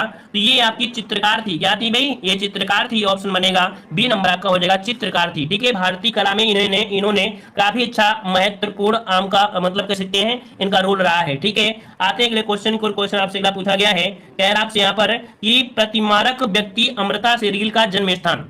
चलिए इसी से रिलेटेड क्वेश्चन दिया है कि अमृता शेरगिल का जो जन्म हुआ था, है ना, कह रहा है कि अमृता शेरगिल का जो जन्म स्थान है वो आपका कौन सा है, तो हंगरी है। याद रखिएगा, इसका राइट आंसर आपका बनेगा ए नंबर, हंगरी। क्या बन जाएगा, हंगरी। इसका जवाब आपका क्या हो जाएगा, राइट हो जाएगा। ठीक है, और यहाँ पर अगला क्वेश्चन दिया है, कह रहा है आपसे यहाँ पर कि किमोनो किस एशियाई देश की परिधान शैली है। चलिए बताइएगा, किमोनो किस एशियाई देश की परिधान शैली है। 86 जवाब बनेगा यहाँ पर आपका डी नंबर। ये जापान की शैली है। कहाँ की है? आपकी जापान की परंपरागत आपकी ये शैली है। ठीक है, इधर जो कि एक रिवाज है, ठीक है, रीत रिवाज है, जो कि त्योहार के उत्सव में पहने जाने वाला एक परिधान है। ये क्या है? ये त्योहारों में पहना जाता है। ठीक है, त्योहारों में पहना जाता है। चलिए आते हैं अगले क्वेश्चन को। क्वेश्चन दिया गया है कि निम्न में से कौन सी जोड़ी यहाँ पर सही है? यहाँ पर सही जोड़ा आपको बनाते हैं, कौन सा जोड़ी यहाँ पर बनाते हैं? तो देखिए दिया गया है भुवनेश्वरी कुमारी, जिनका संबंध, अच्छा, जेमिनी राय का संबंध है चित्रकार से। ठीक है ना, या भुवनेश्वरी कुमारी का संबंध है स्क्वायरिश खिलाड़ी से, और अल्लाह रखा आपके तबला वादक से हैं। मेधा पाटेकर है पर्यावरण एक्टिविटी से। तो यहाँ पर जो आपका सही जवाब होगा डी नंबर, इसमें से सही हो जाएगा। ठीक है, आइए आते हैं अगले क्वेश्चन को। क्वेश्चन दिया है, कह रहा है मोनालिसा का सुप्रसिद्ध चित्र किसने बनाया था? ये तो क्वेश्चन आपको हमेशा याद होगा ना, ये क्वेश्चन आपको याद होगा और आंसर आपको दिख भी गया है, लियोनार्डो दा विंसी, है ना। कौन है आपके? तो लियोनार्डो दा विंसी है। इसका राइट आंसर क्या हो जाएगा? बी नंबर आपका जवाब राइट हो जाएगा। ठीक है ना। और आते हैं अगले क्वेश्चन को। क्वेश्चन आपसे अगला पूछा गया है, कह रहा है प्रसिद्ध चित्रकार पैब्लो पिकासो निम्नलिखित में से क्या थे? पिकासो का नाम सुना है आपने? पिकासो का नाम आपने सुना होगा, है ना। और ये जो आपके हैं एक कैसे हैं? तो ये थे आपके स्पेनिश। कैसे थे भाई? तो ऑप्शन डी हो जाएगा, ये आपके स्पेनिश थे। स्पेन में एक जगह पड़ती है मलागा, क्या पड़ती है? मलागा पड़ती है, मलागा। तो मलागा में आपके कह सकते हैं आपके थे। ठीक है ना, तो ऑप्शन क्या हो जाएगा? यहाँ पर आपका डी हो जाएगा। अगला क्वेश्चन आपसे दिया गया है, कह रहा है भारत माता नामक प्रसिद्ध पेंटिंग के चित्रकार कौन है? भारत माता नामक जो प्रसिद्ध पेंटिंग है, इसके चित्रकार आपसे पूछा है, और चित्रकार का जवाब सही क्या हो जाएगा? चलिए भाई, अगर आपने पढ़ा है तो जवाब दीजिए जल्दी से। चलिए जवाब आ गया है यहाँ पर आपका बी नंबर, अवनींद्र टैगोर। कौन हो जाएंगे? अवनींद्र टैगोर। इसका राइट आंसर आपका बनेगा अवनींद्र नाथ टैगोर। ठीक है, बी नंबर आपका जवाब राइट हो जाएगा। और इन्होंने ये जो चित्र बनाया था 1905 में, कब बनाया था? 1905 में बनाया था। ठीक है, चलिए आगे बढ़ते हैं। दिया गया है कि 1931 में भारतवर्ष में पहली बोलने वाली फिल्म कौन सी थी? पहली बोलने वाली जो फिल्म थी वो आपकी कौन सी थी? चलिए यहाँ पर जवाब देना है 1931। ऑप्शन आ रहा है ए नंबर, आलम आरा। देखो आलम आरा जो आपकी थी, ये पहली आपकी बोलने वाली फिल्म थी। इसके निर्देशन कभी कभी पूछ लेता है, इसके निर्देशन कौन थे? तो थे आरदेशिर। क्या थे? तो इसके निर्देशन थे आरदेशिर। ठीक है, क्या थे? आरदेशिर ईरानी। ठीक है, आरदेशिर ईरानी इनके निर्देशक थे। ठीक है ना। और जो मुख्य फिल्म थी वो आपकी थी हरिश्चंद्र। ठीक है, अगला क्वेश्चन दिया गया है, कह रहा दादा साहब फाल्के ने किस वर्ष अपनी पहली फीचर फिल्म तैयार की थी? दादा साहब फाल्के ने अपनी फीचर फिल्म जो तैयार की थी वो किस सन में तैयार किया था? चलिए बताइएगा, इसका राइट आंसर क्या हो जाएगा? तो जवाब आ रहा है यहाँ पर डी नंबर। बहुत अच्छे, मतलब आपकी स्टैटिक जीके बहुत तैयार है, क्या बात है। चलिए यहाँ पर देख सकते हैं, इसका राइट आंसर बनेगा 1913 में। 1913 में तैयार की गई थी। याद रखिएगा, बंबई में जो आपका थिएटर है वहां पर आपकी की गई थी। तो ऑप्शन क्या हो जाएगा? यहाँ पर डी नंबर आपका हो जाएगा। आते हैं अगले क्वेश्चन की ओर। क्वेश्चन दिया है, निम्नलिखित में से नृत्य का शास्त्रीय रूप कौन सा है? नृत्य का शास्त्रीय रूप कौन सा है? मणिपुरी, मयूरभंज का छऊ, भांगड़ा या चांग? तो यहाँ पर आपका जवाब क्या बनेगा? तो यहाँ पर जवाब आ रहा है ऑप्शन ए, जो मणिपुरी है एक ऐसा है, एक शास्त्रीय नृत्य है। क्या है आपका? तो आपका शास्त्रीय नृत्य है, आपको याद रखना है। ठीक है ना। चलिए आते हैं अगले क्वेश्चन। देखो यहाँ पर दिया है मयूरभंज। क्या दिया है? मयूरभंज दिया गया है ना। तो और आपका छऊ दिया गया है ना। ये सब आपके उड़ीसा, बंगाल, झारखंड में प्रचलित आपके हैं। ठीक है ना। चलिए आते हैं अगले क्वेश्चन। जो चोंग है, चोंग जो आपका ये नागालैंड का लोकनृत्य है। अगला क्वेश्चन आपसे दिया गया है, कह रहा है तिलाना किसका फॉर्मेट है? तिलाना, देखो तिलाना भी क्या है, कह सकते हैं कि भारतनाट्यम का सबसे आखिरी अंश है। भारतनाट्यम आप नाम सुना होगा, है ना। ये ऑप्शन बी, ऑप्शन डी हो जाएगा। तिलाना जो आपका है ये भारतनाट्यम का सबसे आखिरी अंश है।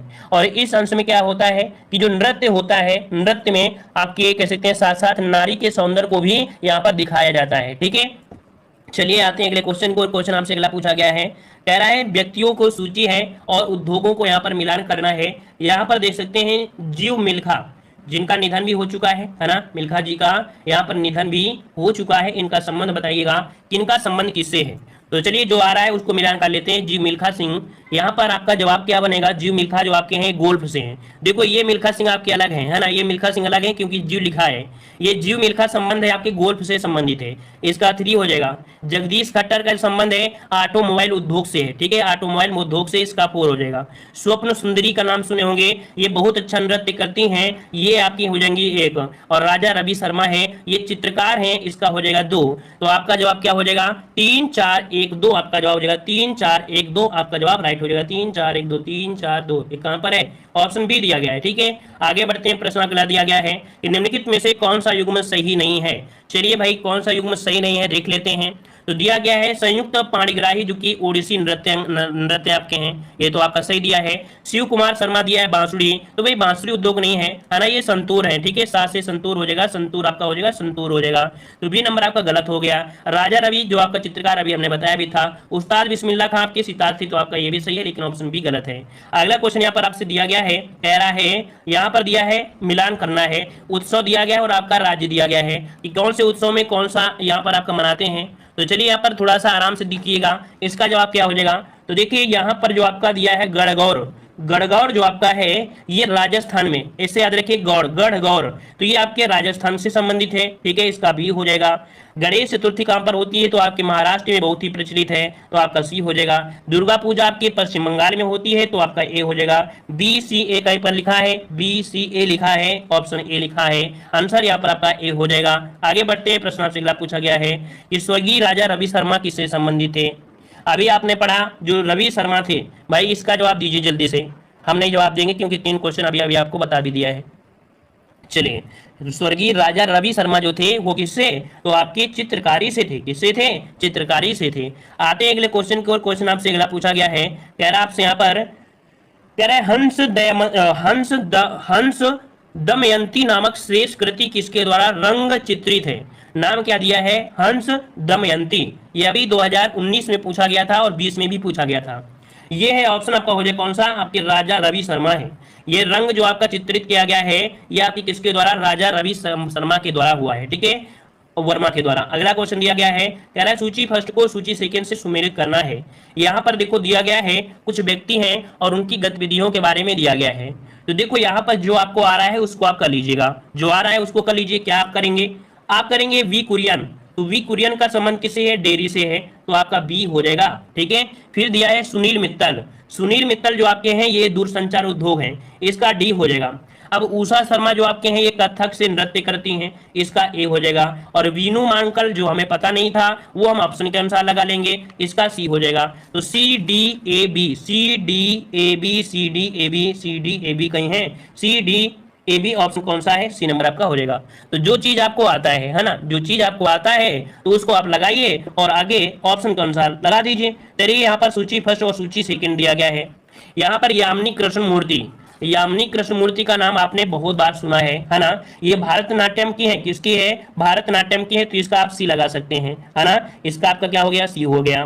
फिर आपके वसीम जफर नहीं जानते हैं, राहुल गांधी तो आप लोग जानते हैं ना, राहुल गांधी तो आप लोग जानते ही होंगे। ये राहुल गांधी जो आपके राजनीति से है, इसी से, तो आप और कौन सा हो जाएगा, इसी का हो जाएगा। मतलब यहाँ पर जो आपका हो जाएगा ये राजनीति से है, तो आपका बी हो जाएगा। ठीक है, फिर इसके बाद आपका कौन सा बनेगा, वसीम जाफर, ये क्रिकेटर हैं, ये क्या है, क्रिकेटर है, इसका आपका क्या हो जाएगा, डी हो जाएगा। ठीक है, एक नहीं लगाया, कौन सा नहीं लगाया, ये वाला, सी वाला। एक बचा है राजा रवि, तो आपको पता है ये चित्रकारी थे। देखो ये भी आपका सॉल्व हो गया, सी डी ए बी, कितने आसानी से हो गया, C D A B, C D A B, C D A B कहाँ है, C D A B, C D A B, option आपका यहाँ पर ए नंबर आपका राइट हो जाएगा। ठीक है, चलिए आगे बढ़ते हैं। दिया गया है निम्नलिखित का मिलान कीजिए। चलिए यहाँ पर भी मिलान कीजिएगा, यहाँ पर इस प्रकार से दिया गया है और मिलान करिएगा, इसका मिलान क्या हो जाएगा। देखो दिया गया है गौरी शंकर देवीलाल, मान लो नहीं पता है ना, मान लो नहीं पता है, तो यहाँ पर देखो कौन सा आप करेंगे, हरि प्रसाद चौरसिया के। देखिए हरि प्रसाद चौरसिया जो आपके हैं वो कैसे हैं, तो आपके बांसुरी हैं, इसका आपका ए हो जाएगा। और 2 का ए कहीं पर मिल रहा है, 2 का ए कहीं मिल रहा है, देखो सी वाला मिल रहा है। मतलब देखा जाए तो बहुत ही आसान शब्दों में इसका आंसर हमने पकड़ लिया है, क्योंकि हरिशंकर चौरसिया क्या है, बांसुरी वाले हैं, है ना। तो 2 का हो गया, ए हो गया। 1 का सी, गौरी शंकर देवी क्या है, तो आपके कथक हैं, तो इसका क्या हो जाएगा, सी हो जाएगा। फिर 3 का भी है, मतलब एम एफ हुसैन का संबंध किससे, चित्रकार से है। ठीक है, और जाकिर हुसैन का किससे, तो आपके तबला से है। तो एक आंसर मिला और जवाब आसानी से लगा दिया। चलिए आगे बढ़ते हैं। देखो ऑप्शन के अनुसार देखा जाए, अगर एक आपको आता है तो आसानी से जवाब आप लगा सकते हैं और बहुत ही आसान होता है। यहाँ पर देखो दिया हुआ कौन सा वाद्य यंत्र है जिस पर उस्ताद अहमद अली खान ने निपुणता प्राप्त की। जवाब दिया गया है क्या, कि उस्ताद अहमद अली खान, और इनका जो संबंध है वो किससे है, तो यहाँ पर जवाब 103 का आ रहा है, तबला से।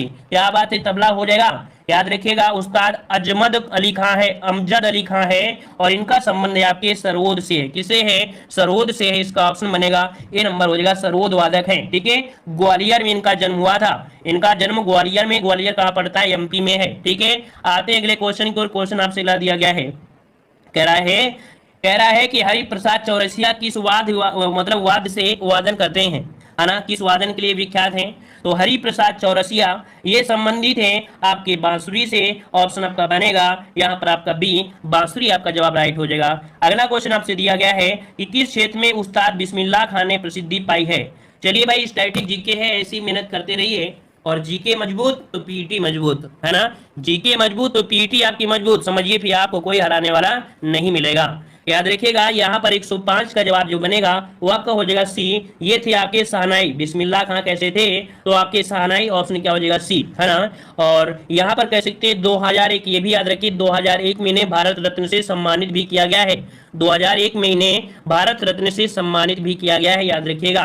आगे बढ़ते हैं, प्रश्न आपसे अगला पूछा गया है, कूट आपका दिया है, फिर से संगीत दिया है और आपका उत्कृष्टता दिया गया है। चलिए जो आपको आ रहा है उसी पर मिलान करिए सबसे पहले, तो जो आपको आता है उसी पर मिलान करिएगा, ठीक है। तो देखो यहाँ पर जो दिया गया है अमजद अली खां, अमजद अली खां जो आपके हैं वो कैसे हैं? ये आपके वीणा से संबंधित हैं, है ना। यहाँ पर बिस्मिल्लाह खां की बात किया गया है, बिस्मिल्लाह खां जो आपके हैं ये कैसे हैं भाई? बिस्मिल्लाह खां जो आपके हैं कैसे? शहनाई से हैं, तो इसका 1 हो जाएगा। फिर दिया गया है आपका टी एन कृष्णन दिया है, क्या दिया है? टी एन कृष्णन दिया है। ये जो आपके हो जाएंगे कि सॉरी यहाँ पर शहनाई दिया क्या, देखो हम मिलान कर देते हैं क्रम से, नहीं कि गड़बड़ ना हो जाए। देखो जो आपके दिया गया कौन सा? अमजद अली खां, ठीक है। इनका संबंध किससे है? तो आपकी वीणा से, इसका 4 हो जाएगा। मल्लिकार्जुन जो आपके हैं इनका संबंध किससे है? तो इसका है शास्त्रीय संगीत से, इसका 3 हो जाएगा। बिस्मिल्लाह खां का जो संबंध है वो किससे आपका दिया है? तो ये आपका हो जाएगा वायलिन से, शहनाई से, शहनाई से हो जाएगा, ठीक है, 1 हो जाएगा। और टी एन कृष्णन का है वायलिन से है, इसका 2 हो जाएगा। तो 4 3 1 2 इसका जवाब बनेगा। तो 4 3 1 2 आपका कहां पर है? 4 3 1 2 है, ऑप्शन बी में दिया है ना। जो आ रहा है उसी को आप लॉक करिए, मतलब जो आ रहा है पहले उसी पे लॉक करिया करिए, ठीक है। अगला दिया गया है मधुबनी शैली। बताइए भाई मधुबनी शैली जो विख्यात है, मधुबनी शैली जो विख्यात है ये कहां पर विख्यात है? चलिए 107 नंबर में, तो आपके बिहार में, है ना। कहां पर आपके है? तो आपकी बिहार से संबंधित है, मधुबनी शैली है। और हमने बताया भी था कि दरभंगा, है ना, मधुबनी और नेपाल के कुछ ऐसे क्षेत्र हैं जो ये चित्रकार के रूप में ये प्रसिद्ध भी आपके हैं, ठीक है। आते हैं अगले क्वेश्चन को, और क्वेश्चन आपसे ला दिया गया है, कह रहा है टिप्पानी निम्न में से किस राज्य का लोक नृत्य है? टिप्पानी, टिप्पानी कहाँ का लोक नृत्य है? चलिए बताइएगा टिप्पानी। और ये कहाँ का है? एक नृत्य है, कैसा है? लोक नृत्य। कहाँ का है? गुजरात का है। कहाँ का है? गुजरात का है। इसका ऑप्शन क्या बनेगा? सी, गुजरात से संबंधित है, गुजरात से। और ये विशेष रूप से देखा जाए तो महिलाओं के द्वारा किया जाता है, महिलाओं के द्वारा। टिप्पानी मतलब होता है लोहे या लकड़ी के ब्लॉक से जुड़कर बनी होती है। टिप्पानी जो होती है ये लोहे या लकड़ी से ब्लॉक से मिलकर बनी होती है, ठीक है। आते हैं अगले क्वेश्चन को, क्वेश्चन आपसे क्या पूछा गया है, निम्नलिखित में से कौन भारतनाट्यम की नर्तिका नहीं है? भारतनाट्यम की नर्तिका नहीं है। चलिए 109 नंबर में, तो देखिए यहां पर दिया है लीला सैमसन, गीता रामचंद्रन और सोनल मानसिंह, लेकिन सितारा देवी यहाँ पर ऑप्शन क्या हो जाएगा? ए नंबर। सितारा देवी ये कह सकते हैं कथक की हैं, किसकी हैं भाई? तो आपकी कथक की हैं, तो ऑप्शन क्या हो जाएगा? यहाँ पर आपका ए राइट हो जाएगा। आगे बढ़ते हैं, प्रश्न आपसे अगला पूछा गया है, कह रहा है कि निम्नलिखित में से कौन सा भारतीय लोक नृत्य है? भारतीय लोक नृत्य पूछा गया है, बताइएगा यहाँ पर सही जवाब क्या हो। देखो यहाँ पर दिया है लोक नृत्य, और लोक नृत्य जो आपका है वो गरबा है, क्योंकि ये तीनों कैसे हैं? ये शास्त्रीय नृत्य हैं। क्या है ये? शास्त्रीय नृत्य हैं। तो दिया गया है लोक नृत्य, तो आपका हो जाएगा गरबा। इतना आसान था। गुजरात का है वो लोकगीत, कहाँ का है? गुजरात का है, ठीक है ना। चलिए आगे बढ़ते हैं, प्रश्न आपसे अगला पूछा गया है। अगला बताइए भाई, देख लेते हैं अगले क्वेश्चन की तरफ, क्या कहोगे आप लोग। कह रहे निम्नलिखित में से कौन सुमेलित है? सुमेलित है आपसे पूछा गया है, कौन सुमेलित है? तो देखिए यहाँ पर दिया है भारतनाट्यम, और भारतनाट्यम जो आपका है भाई, भारतनाट्यम आपके तमिलनाडु का है, ना कि आंध्र प्रदेश का है। कहाँ का है? आपके तमिलनाडु का है, तमिलनाडु का है। फिर दिया गया है आपका कुचिपुड़ी, और कुचिपुड़ी है आपके कहाँ का? आंध्र प्रदेश का है, मतलब ये भी गलत है, ये भी मिलान सही नहीं है दिया है। फिर दिया गया है कथकली कहाँ का है? केरल का है, तो इसका ऑप्शन सी आपका राइट हो गया, ठीक है, क्योंकि कथक है आपकी यूपी का, तो ये भी गलत दिया है, ऑप्शन सी हो जाएगा राइट। अगला क्वेश्चन दिया गया है, क्या क्वेश्चन दिया है देख लेते हैं। दिया गया निम्नलिखित में से कौन सा युग्म गलत है?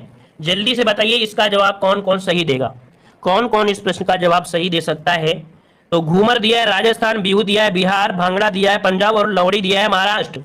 यहाँ पर 112 नंबर में, चलिए 112 का ऑप्शन आ रहा है बी, कह रहे हैं बिहू बिहार का है।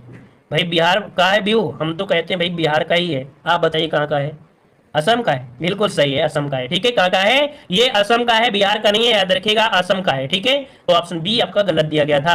अगला दिया गया है, कह रहा है कथकली नृत्य का प्रचलन किस राज्य में है? कथकली नृत्य का जो प्रचलन है वो किस राज्य में है? चलिए तो कथकली का जवाब आ गया है का से कथकली, का से केरल। तो आपका जवाब क्या हो जाएगा, डी हो जाएगा, आपकी केरल से संबंधित है, केरल से संबंधित है, ठीक है ना। और आते हैं अगले क्वेश्चन को, और क्वेश्चन आपसे अगला पूछा गया है, दिया गया है कि यक्षगान लोक नृत्य का संबंध किस भारतीय राज्य से है। यक्षगान लोक नृत्य का जो संबंध है वो किस भारतीय राज्य से है। यक्षगान ये कहाँ का है, यक्षगान मतलब युद्ध, युद्ध पारंगत, मतलब देखा जाए तो ये है आपके कर्नाटक से है। कहां से है, कर्नाटक से है। ऑप्शन आपका बी हो जाएगा, कर्नाटक। और अगला क्वेश्चन दिया गया है, यहां पर दिया गया है क्वेश्चन नंबर आपका अगला है कि निम्नलिखित में से कौन सा एक नृत्य शास्त्रीय रूप है। चलिए शास्त्रीय रूप आपसे पूछा गया, शास्त्रीय, बंगला, कालबेलिया, ओडिसी और आपकी पंडवानी। तो जवाब क्या बनेगा, यहाँ पर आपका बनेगा सी, ओडिसी जवाब हो जाएगा, ये शास्त्रीय नृत्य का है, ठीक है। और अगला क्वेश्चन दिया गया है, कह रहा है गरबा एक नृत्य है, गरबा एक नृत्य कहाँ का है, तो आपकी गुजरात का है। कहाँ का है, गुजरात का है, ठीक है। और अगला बताइएगा, अगला दिया गया है यहाँ पर, डांडिया लोक नृत्य निम्नलिखित में से किस राज्य से संबंधित है। डांडिया लोक नृत्य किस राज्य से संबंधित है, यहाँ पर जवाब दीजिए। और डांडिया तो आपको पता है गुजरात से संबंधित है, ऑप्शन क्या बनेगा, सी नंबर आपका जवाब राइट हो जाएगा। अगला क्वेश्चन यहाँ पर दिया है, आंध्र प्रदेश का क्लासिक नृत्य कौन सा। यहाँ पर आपका जवाब आ चुका है, ऑप्शन यहाँ पर लॉक किया जाए, चलिए लॉक कर दें। ऑप्शन आ रहा है सी नंबर, यहाँ पर आंध्र प्रदेश का क्लासिक नृत्य कौन सा, कुचिपुड़ी है। क्या है भाई, कुचिपुड़ी है। इसका राइट आंसर आपका बनेगा यहाँ पर आपका सी नंबर आपका जवाब राइट हो जाएगा, है ना। और कुचिपुड़ी को उसके वर्तमान रूप में लाने का श्रेय दिया जाता है लक्ष्मी नारायण शास्त्री को। किसे, लक्ष्मी नारायण शास्त्री को दिया जाता है, याद रखिए ऑप्शन सी हो जाएगा। अगला क्वेश्चन यहाँ पर आपका दिया गया है, क्या दिया गया है देख लेते हैं। दिया गया निम्नलिखित में से कौन सा लोक या जनजाति नृत्य कर्नाटक से संबंधित है। बताइएगा यहाँ पर आपका कौन सा लोक नृत्य है जो आपके कह सकते हैं जनजाति से संबंधित है, कहाँ के, कर्नाटक से संबंधित है। तो आपका जवाब क्या हो जाएगा, ऑप्शन आपका ये बनेगा यक्षगान। यक्षगान जो आपका कहां से है, आपके कर्नाटक से संबंधित है। तो आपका जवाब क्या हो जाएगा, ए नंबर आपका जवाब राइट हो जाएगा। अगला क्वेश्चन आपका दिया है, निम्नलिखित में से कौन सा युग्म सुमेलित नहीं है।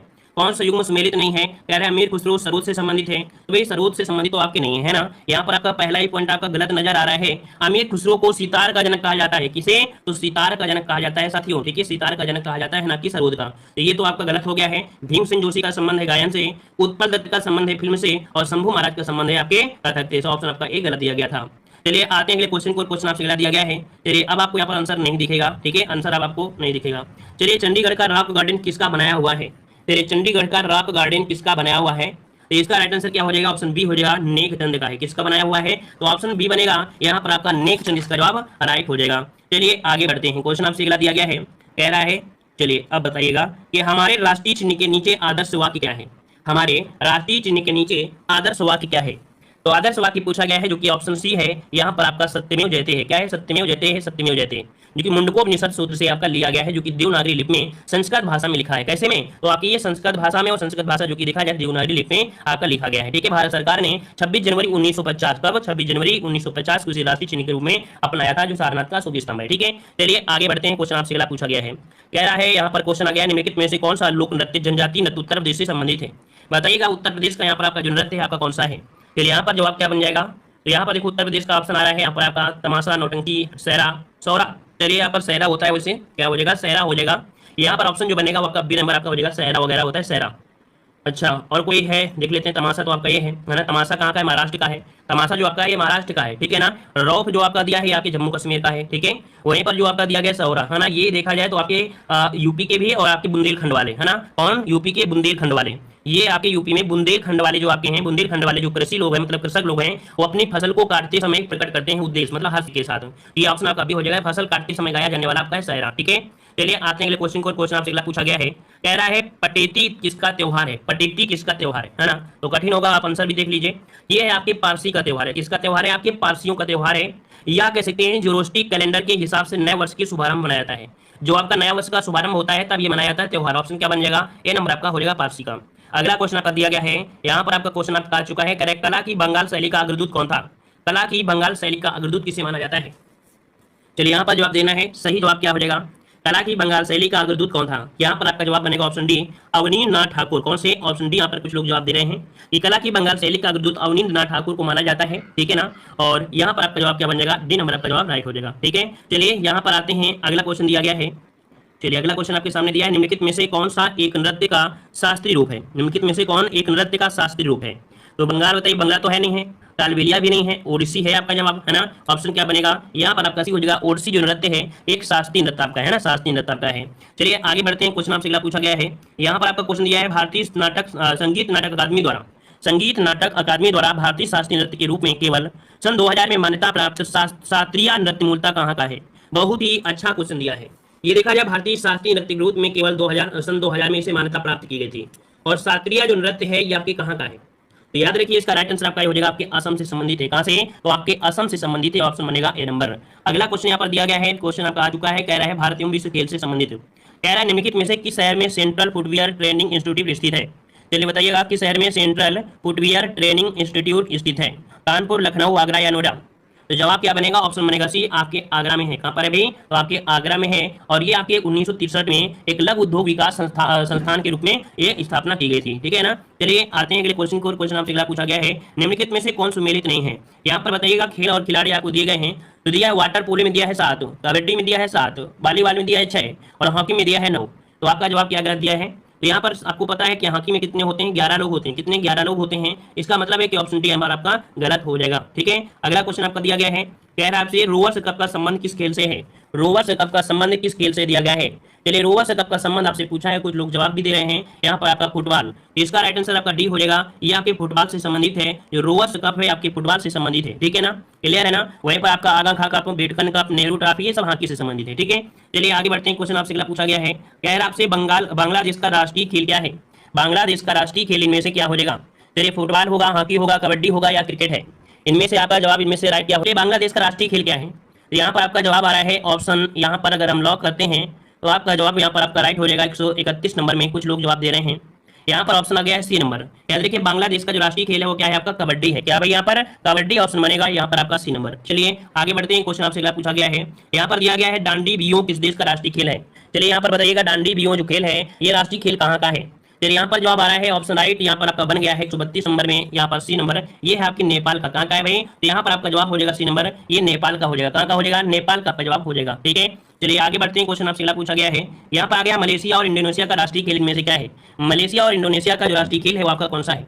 चलिए मलेशिया और इंडोनेशिया का पूछा गया है तो कुछ लोग जवाब भी यहाँ पर दे रहे हैं। और इसका जो राइट आंसर बनेगा आपका ए नंबर बनेगा, आपका बैडमिंटन है। क्या हो जाएगा? बैडमिंटन। इसका राइट आंसर आपका बनेगा बैडमिंटन। चलिए आगे बढ़ते हैं। क्वेश्चन आपसे अगला पूछा गया, निम्नलिखित में से कौन सुमेलित नहीं है? कौन सुमेलित नहीं है? खेल का मैदान दिया है और आपका देश दिया गया है। ब्रिस्बेन स्टेडियम पूछा गया। ब्रिस्बेन स्टेडियम, ये स्टेडियम आपके ऑस्ट्रेलिया में है, आपका सही दिया गया है। ब्लैक हीथ स्टेडियम आपके इंग्लैंड में है, आपका सही दिया है। वेम्बले स्टेडियम आपके लंदन में है, यह भी आपका सही दिया गया है। लेकिन यांकी स्टेडियम स्कॉटलैंड में दिया है, तो ये गलत है क्योंकि यांकी स्टेडियम आपके कहाँ पर है? आपके न्यूयॉर्क में है। कहाँ पर है? न्यूयॉर्क में है। याद रखिएगा इसका ऑप्शन क्या आपका गलत दिया गया था? डी नंबर आपका गलत दिया गया था। चलिए आगे बढ़ लेते हैं। क्वेश्चन आपसे गलत दिया है, चेपक क्रिकेटर स्टेडियम कहाँ पर है? क्या है? चेपक क्रिकेट स्टेडियम कहाँ पर है? तो देखिए आपके इंडिया में ही है। कहाँ पर आपके? तो आपके चेन्नई में है। कहाँ पर है? आपके चेन्नई में है। ऑप्शन क्या बनेगा? ए नंबर आपका हो जाएगा। और चेपक क्रिकेट स्टेडियम आपके चेन्नई में। वहीं पर देखा जाए मुंबई में तो एक प्रसिद्ध आपके यहाँ पर स्टेडियम है, वानखेड़े स्टेडियम आपका है ना। दिल्ली की अगर बात करते हैं तो दिल्ली में कौन सा है? शिवाजी हॉकी स्टेडियम है ना, ईडन गार्डन है ना। और यहाँ पर आते हैं अगले क्वेश्चन को। क्वेश्चन आपसे अगला पूछा गया है, नेताजी सुभाष चंद्र राष्ट्रीय खेल संस्थान कहाँ पर है? नेताजी सुभाष राष्ट्रीय खेल संस्थान जो है वो आपके कहाँ पर है? चलिए यहाँ पर 136 का जवाब क्या बन जाएगा? तो आपका जवाब हो जाएगा ऑप्शन सी, आपके पटियाला में है। कहाँ पर है? नेताजी सुभाष राष्ट्रीय खेल संस्थान जो आपके है ये आपके कहाँ पर है? आपके पटियाला में है। पटियाला में, ठीक है ना। और ये एशिया का सबसे बड़ा खेल संस्थान है। ठीक है। पटियाला कहाँ पड़ता है? कोई बताएगा? पटियाला कहाँ पड़ता है? तो आपके पंजाब में पड़ता है। कहाँ पर पड़ता है? तो आपके पंजाब में पड़ता है। याद रखिए ये एशिया का सबसे बड़ा खेल संस्थान है। अगला क्वेश्चन आपका दिया गया है, पाकिस्तान का राष्ट्रीय खेल इनमें से क्या है? पाकिस्तान का राष्ट्रीय खेल इनमें से क्या हो जाएगा? क्रिकेट, फुटबॉल, कबड्डी या हॉकी? जवाब क्या बनेगा? तो जवाब यहाँ पर आपका हो जाएगा ऑप्शन राइट आपका डी, आपका हॉकी। क्या हो जाएगा? हॉकी इसका राइट आंसर हो जाएगा, हॉकी हो जाएगा। ठीक है। चलिए आगे बढ़ते हैं। क्वेश्चन आपसे पूछा गया है, यार आपसे यहाँ पर निम्नलिखित में से किस देश का राष्ट्रीय खेल टेबल टेनिस है? किस देश का राष्ट्रीय खेल टेबल टेनिस है? यहाँ पर चीन, इंग्लैंड और रूस और आपका जापान। तो चलिए यहाँ पर आपका जवाब क्या बन जाएगा? तो यहाँ पर 138 नंबर में ऑप्शन आ रहा है ए नंबर। याद रखिए टेबल टेनिस जो आपके है वो आपकी चीन का है। इसका राइट आंसर क्या बनेगा? ए नंबर आपका जवाब सही हो जाएगा। चलिए आगे बढ़ते हैं। क्वेश्चन आपसे पूछा गया है, यहाँ पर क्वेश्चन आपका आ चुका है, श्रीलंका का राष्ट्रीय खेल क्या है? श्रीलंका का राष्ट्रीय खेल आपसे पूछा गया है, श्रीलंका का राष्ट्रीय खेल क्या हो जाएगा? यहाँ पर 139 क्वेश्चन क्या बन जाएगा? यहाँ पर बन जाएगा सी, वॉलीबॉल। क्या है भाई? तो वॉलीबॉल जो आपका है आपके श्रीलंका का है। ठीक है। वहीं पर आपका जो दिया है गोल्फ, गोल्फ कहाँ का है? स्कॉटलैंड का राष्ट्रीय खेल आपका गोल्फ है। ठीक है। और हॉकी जो आपका है भारत और पाकिस्तान का हॉकी है। ठीक है। चलिए आते हैं अगले क्वेश्चन को। क्वेश्चन आपसे दिया गया है, क्या है? भारतीय अनुसंधान संगठन जो आपके हैं इनके बारे में पूछा गया है। तो उत्तर प्रदेश में भारतीय वाणिज्यिक उद्योग मंडल है ना की स्थापना जो की गई वो आपकी कब की गई? तो चलिए यहाँ पर जवाब देना है। सही जवाब क्या हो जाएगा? तो यहाँ पर आपका जवाब हो जाएगा ऑप्शन राइट आपका बी, आपके 1994। क्या हो जाएगा? 1994 को। क्लियर है ना? चलिए तो चलिए आते हैं अगले क्वेश्चन को। क्वेश्चन आपसे पूछा गया है कि उत्तर प्रदेश के किस शहर को सिरेमिक सिटी कहा जाता है? चलिए बताइएगा उत्तर प्रदेश के किस शहर को सिरेमिक सिटी कहा जाता है? सिरेमिक सिटी आपसे पूछा गया है। तो चलिए यहाँ पर 41 का जवाब यहाँ पर कुछ लोग जवाब दे रहे हैं आपका सिरामिक सिटी खुर्जा। जवाब क्या हो जाएगा, ऑप्शन बनेगा यहाँ पर डी नंबर खुर्जा, जो कि आपकी बुलंदशहर में है। ठीक है, बुलंदशहर जिले में सिरामिक उद्योग के लिए आपका प्रसिद्ध है, सिरामिक सिटी के नाम से जाना जाता है, जो चीनी की मिट्टी है ना, चीनी मिट्टी के आपके हैं। अगला क्वेश्चन दिया निम्नलिखित में से कौन कथन सत्य नहीं है। कौन कथन सत्य नहीं है, कथन आपका सत्य नहीं है, तो देखते हैं कौन सा नहीं है। तो पहला दिया है भारतीय लाख अनुसंधान संस्थान। भारतीय लाख अनुसंधान संस्थान आपके रांची में है, ये आपका सही दिया गया है। राष्ट्रीय रासायनिक प्रयोगशाला दिया गया है दिल्ली, तो भाई ये आपके दिल्ली में नहीं है। ये रासायनिक प्रयोगशाला महाराष्ट्र के पूना में है। कहाँ पर है, आपके पूना में है, याद रखिए पूना में है। तो ये आपका यहाँ पर क्या हो जाएगा गलत हो जाएगा। राष्ट्रीय पेट्रोलियम संस्थान कहाँ पर है, देहरादून में है, तो ये भी आपका सही है। राष्ट्रीय डेयरी अनुसंधान आपकी करनाल में है, ये भी आपका सही दिया है। तो आपका कौन सा बी नंबर आपका हो जाएगा। अगला क्वेश्चन आपका दिया गया है, कह रहा है केंद्रीय पर्यावरण इंजीनियरिंग अनुसंधान संस्थान कहाँ पर स्थापित किया गया है। चलिए बताइए, केंद्रीय पर्यावरण इंजीनियरिंग अनुसंधान संस्थान कहाँ पर स्थापित किया गया है। 143 को ऑप्शन यहाँ पर आपका आ रहा है ऑप्शन सी। तो ऑप्शन सी आपका जवाब बिल्कुल सही है, आपके नागपुर में है। कहाँ पर है, आपके नागपुर में आपका जवाब हो जाएगा नागपुर में, जो कि आपके 1958 में, कब 1958 में भारत सरकार द्वारा नागपुर में स्थापित किया गया था। ठीक है, मतलब इंजीनियरिंग के नवाचार को अनुसंधान करना है। चलिए आगे बढ़ते हैं, क्वेश्चन आपसे पूछा गया है, कह रहा राष्ट्रीय प्लाज्मा अनुसंधान संस्थान कहाँ स्थापित किया गया है। राष्ट्रीय प्लाज्मा अनुसंधान संस्थान कहाँ पर स्थापित किया गया है। चलिए यहाँ पर आपका जवाब आ रहा है ऑप्शन डी, आपके गांधीनगर में है। कहाँ पर है, ऑप्शन डी आपके गांधीनगर में है। याद रखिए गुजरात की राजधानी क्या है, गांधीनगर। ठीक है ना, तो ऑप्शन आपका हो जाएगा डी नंबर। चलिए आगे बढ़ते हैं, क्वेश्चन आपसे पूछा गया है, यहाँ पर दिया गया है केंद्रीय आलू अनुसंधान संस्थान कहाँ पर स्थापित किया गया है। केंद्रीय आलू अनुसंधान संस्थान कहाँ पर स्थापित किया गया है। तो यहाँ पर आपका जवाब हो जाएगा ऑप्शन आपका ए नंबर कुफरी। क्या है आपका कुफरी, यहाँ पर जवाब हो जाएगा कुफरी। ये कहाँ पड़ता है, कोई जवाब देगा। चलिए बताइएगा, इतने लोग जुड़े हुए हैं, इतने में से कोई एक तो होगा स्टूडेंट जिसका जवाब दे सकता है कि जो कुफरी है वो आपके कहाँ पड़ता है, कौन सी स्टेट में, कौन से राज्य में है, कौन से शहर में, कौन से देश में, कौन से वंडर में है। चलिए कोई जवाब देगा। चलिए यहाँ पर कह रहे हैं देहरादून में है। चलिए लगभग प्रयास सही किया है आपने। तो याद रखिए आपके हिमाचल प्रदेश, कहाँ पर, हिमाचल प्रदेश की राजधानी शिमला। ठीक है, कहाँ पर, तो आपकी शिमला, हिमाचल प्रदेश की राजधानी शिमला में कुफरी नामक स्थान पर आपका स्थापित किया गया है। ठीक है, चलिए आगे आते हैं, क्वेश्चन आपसे पूछा गया है, यहाँ पर आपका अगला क्वेश्चन आ चुका है, निम्नलिखित में से कौन सा कथन सत्य नहीं है। चलिए कौन सा कथन सत्य नहीं है, तो दिया गया है कि नेशनल पुलिस एकेडमी हैदराबाद में स्थापित है, मतलब ये भी आपका सही दिया गया है ना, ये भी आपका पॉइंट आपका सही है। नेशनल डिफेंस एकेडमी खड़गवाला में है, ये भी सही आपका दिया गया है। राजीव गांधी युवा विकास संस्थान आपके पेमटूर में दिया है, ये भी सही दिया गया है। फिर दिया इंदिरा गांधी राष्ट्रीय मानव संग्रहालय आपके लखनऊ में दिया गया है, तो ये आपकी कहाँ पर है, आपके एमपी की राजधानी भोपाल में है। इंदिरा गांधी राष्ट्रीय मानव संग्रहालय कहाँ पर है, तो आपके मध्य प्रदेश के आपके भोपाल शहर में। ठीक है, भोपाल शहर में आपका स्थित है। याद रखिए ऑप्शन डी इसका हो जाएगा, सही नहीं था। अगला क्वेश्चन आपका दिया गया है कि भारतीय फिल्म संग्रहालय कहाँ पर स्थापित किया गया है। भारतीय फिल्म संग्रहालय कहाँ पर स्थापित किया गया है। चलिए 147 का जवाब यहाँ पर सही क्या हो जाएगा, राष्ट्रीय भारतीय फिल्म संग्रहालय जो है वो आपकी कहाँ पर है। चलिए कुछ लोग जवाब यहाँ पर दे भी रहे हैं, जिसका जवाब आ रहा है ऑप्शन यहाँ पर आपका सी, नई दिल्ली में है। कहाँ पर है, नई दिल्ली में। कुछ लोग जवाब दे रहे हैं ए नंबर, कुछ लोग जवाब दे रहे हैं ए नंबर, लेकिन भारतीय फिल्म संग्रहालय पूछा गया है, ये नहीं पूछा है कि फिल्म सिटी पूछ लिया गया है ना। यहाँ पर ऑप्शन क्या हो जाएगा, सी नंबर, ये संग्रहालय है जो कि ऑप्शन सी हो जाएगा, आपकी दिल्ली में स्थापित किया गया है। ठीक है ना, वहीं पर जो पूना में क्या है, पूना में भारतीय फिल्म और टेलीविजन संस्थान जो स्थापित है वो आपकी कहाँ पर, पूना में स्थापित है। ठीक है, चलिए आते हैं अगले क्वेश्चन को, और क्वेश्चन आपसे अगला पूछा गया है, यहाँ पर दिया राष्ट्रीय कृषि अनुसंधान प्रबंधन अकादमी कहाँ पर स्थापित है। चलिए इसका राइट आंसर आपको बताना है कि राष्ट्रीय कृषि अनुसंधान प्रबंधन अकादमी कहाँ पर स्थापित है। तो यहाँ पर जवाब आ रहा है ऑप्शन राइट। देखो ऑप्शन राइट आपका 148 नंबर का बनेगा, ये है आपके ए नंबर में। राष्ट्रीय कृषि अनुसंधान प्रबंधन जो आपकी अकादमी है वो आपकी कहाँ पर है, सॉरी आपके हैदराबाद में। कहाँ पड़ेगा, आपके हैदराबाद में। और इसकी अगर हम पूछे कि आपकी इसकी स्थापना कब हुई थी, तो आपकी 1976 में इसकी स्थापना की गई थी। कब, तो 1976 में इसकी स्थापना हैदराबाद में की गई थी। ठीक है ना, चलिए आते हैं अगले क्वेश्चन को। क्वेश्चन आपसे अगला पूछा गया है, यहाँ पर आपका अगला क्वेश्चन दिया गया है कि परमाणु ऊर्जा आयोग का गठन कब हुआ था। परमाणु ऊर्जा आयोग का जो गठन हुआ वो कब हुआ था। चलिए जल्दी से बताइएगा, इसका राइट आंसर आपका क्या बन जाएगा। तो चलिए यहाँ पर ऑप्शन आ रहा है, यहाँ पर ये नंबर अगस्त 1948 में। कब हुआ था, तो अगस्त 1948 में इसका राइट आंसर परमाणु ऊर्जा आयोग का गठन हुआ था। कब, तो आपके अगस्त 1948 में इसका गठन हुआ था। ठीक है ना, चलिए आगे बढ़ते हैं। क्वेश्चन आपसे अगला पूछा गया है, ललित कला अकादमी किसके संवर्धन के लिए समर्पित है। कह रहा है ललित कला अकादमी किसके संवर्धन के लिए समर्पित की गई है। जो ललित कला अकादमी है किसके लिए है।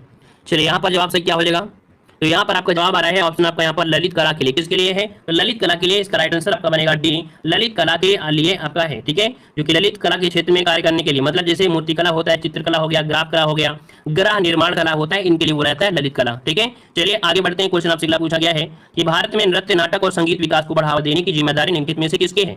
चलिए नृत्य को, नाटक को, संगीत को बढ़ावा देने के लिए एक आपकी अकादमी है जिसको जिम्मेदारी दी गई है, और ये जिम्मेदारी है आपकी संगीत नाटक अकादमी की, है ना। तो ऑप्शन क्या बन जाएगा, यहाँ पर ऑप्शन बन जाएगा, यहाँ पर आपका सी संगीत नाटक अकादमी हो जाएगा। यहाँ पर आपका दिया है निम्नलिखित पुस्तकों में से कौन रविन्द्रनाथ टैगोर की पुस्तक नहीं है। रविन्द्रनाथ टैगोर की पुस्तक नहीं है, यहाँ पर आपको बताना है। तो रविन्द्रनाथ टैगोर की पुस्तक आपने यहाँ पर देखा, कौन सा भाई देखा आपने, तो यहाँ पर देखो चित्रांगदा दिया गया है, विसर्जन दिया है, चंडालिका है और दिया गया है डिवाइन लाइफ। तो देखिए ऑप्शन यहाँ पर आपका डी नंबर जो डिवाइन लाइफ है ना, डिवाइन लाइफ है, ये आपके शिवानंद है, इसके जो पुस्तक के जो लेखक है वो आपके शिवानंद, ठीक है, क्या हो जाएगा, शिवानंद आपका हो जाएगा। तो ऑप्शन आपका डी नंबर आपका गलत दिया गया था, ठीक है। चलिए आगे बढ़ लेते हैं, क्वेश्चन आपसे अगला पूछा गया है, निम्नलिखित में से किसे मैन बुकर पुरस्कार नहीं प्रदान किया गया है।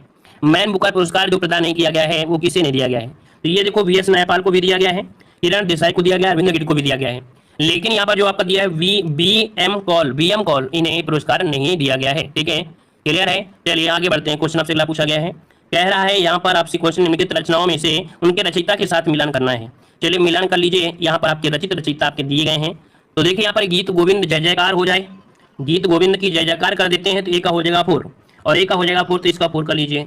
योग शास्त्र दिया गया है, योग शास्त्र की जो आपके हैं वो कौन है, तो आपके यहाँ पर योग शास्त्र बताइए भाई, योग शास्त्र के कौन हो जाएंगे, योग शास्त्र के कौन हो जाएंगे।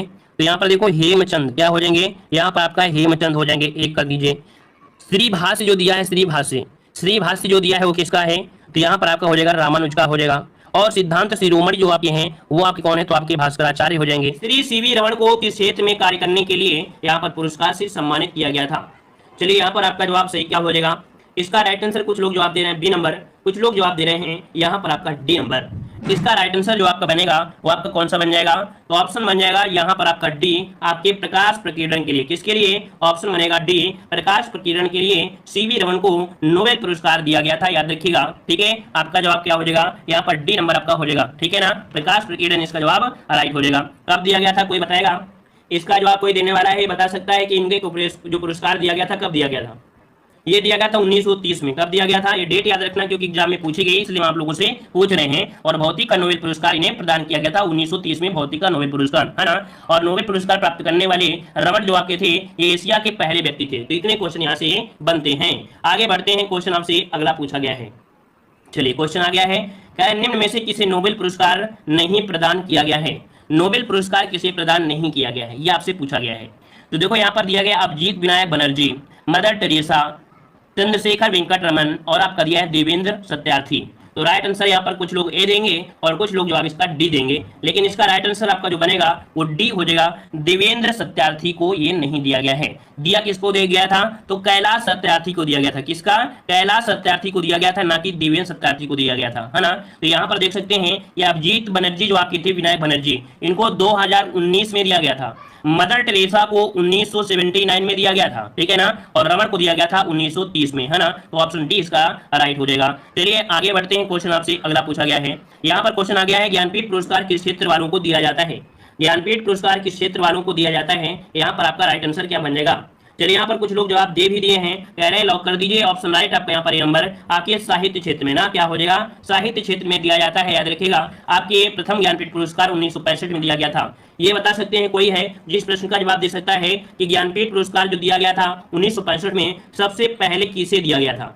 चलिए है कोई यहाँ पर, इतने स्टूडेंट में काफी विद्वान साथी जुड़े हैं, क्या यहाँ पर जवाब दे सकते हैं कि जो सबसे पहला ज्ञानपीठ पुरस्कार दिया गया था वो किसे दिया गया था। तो जी हाँ बिल्कुल, जवाब आपकी परीक्षा ने दिया है जी शंकर कुरूप को। तो आपका जवाब बिल्कुल सही है, जी शंकर कुरूप को ये दिया गया था। क्लियर हो गया है। चलिए आते हैं अगले क्वेश्चन को। क्वेश्चन आपसे अगला पूछा गया है, यहाँ पर क्वेश्चन आ गया जलवायु परिवर्तन एवं पर्यावरण से संबंधित आपका क्वेश्चन है।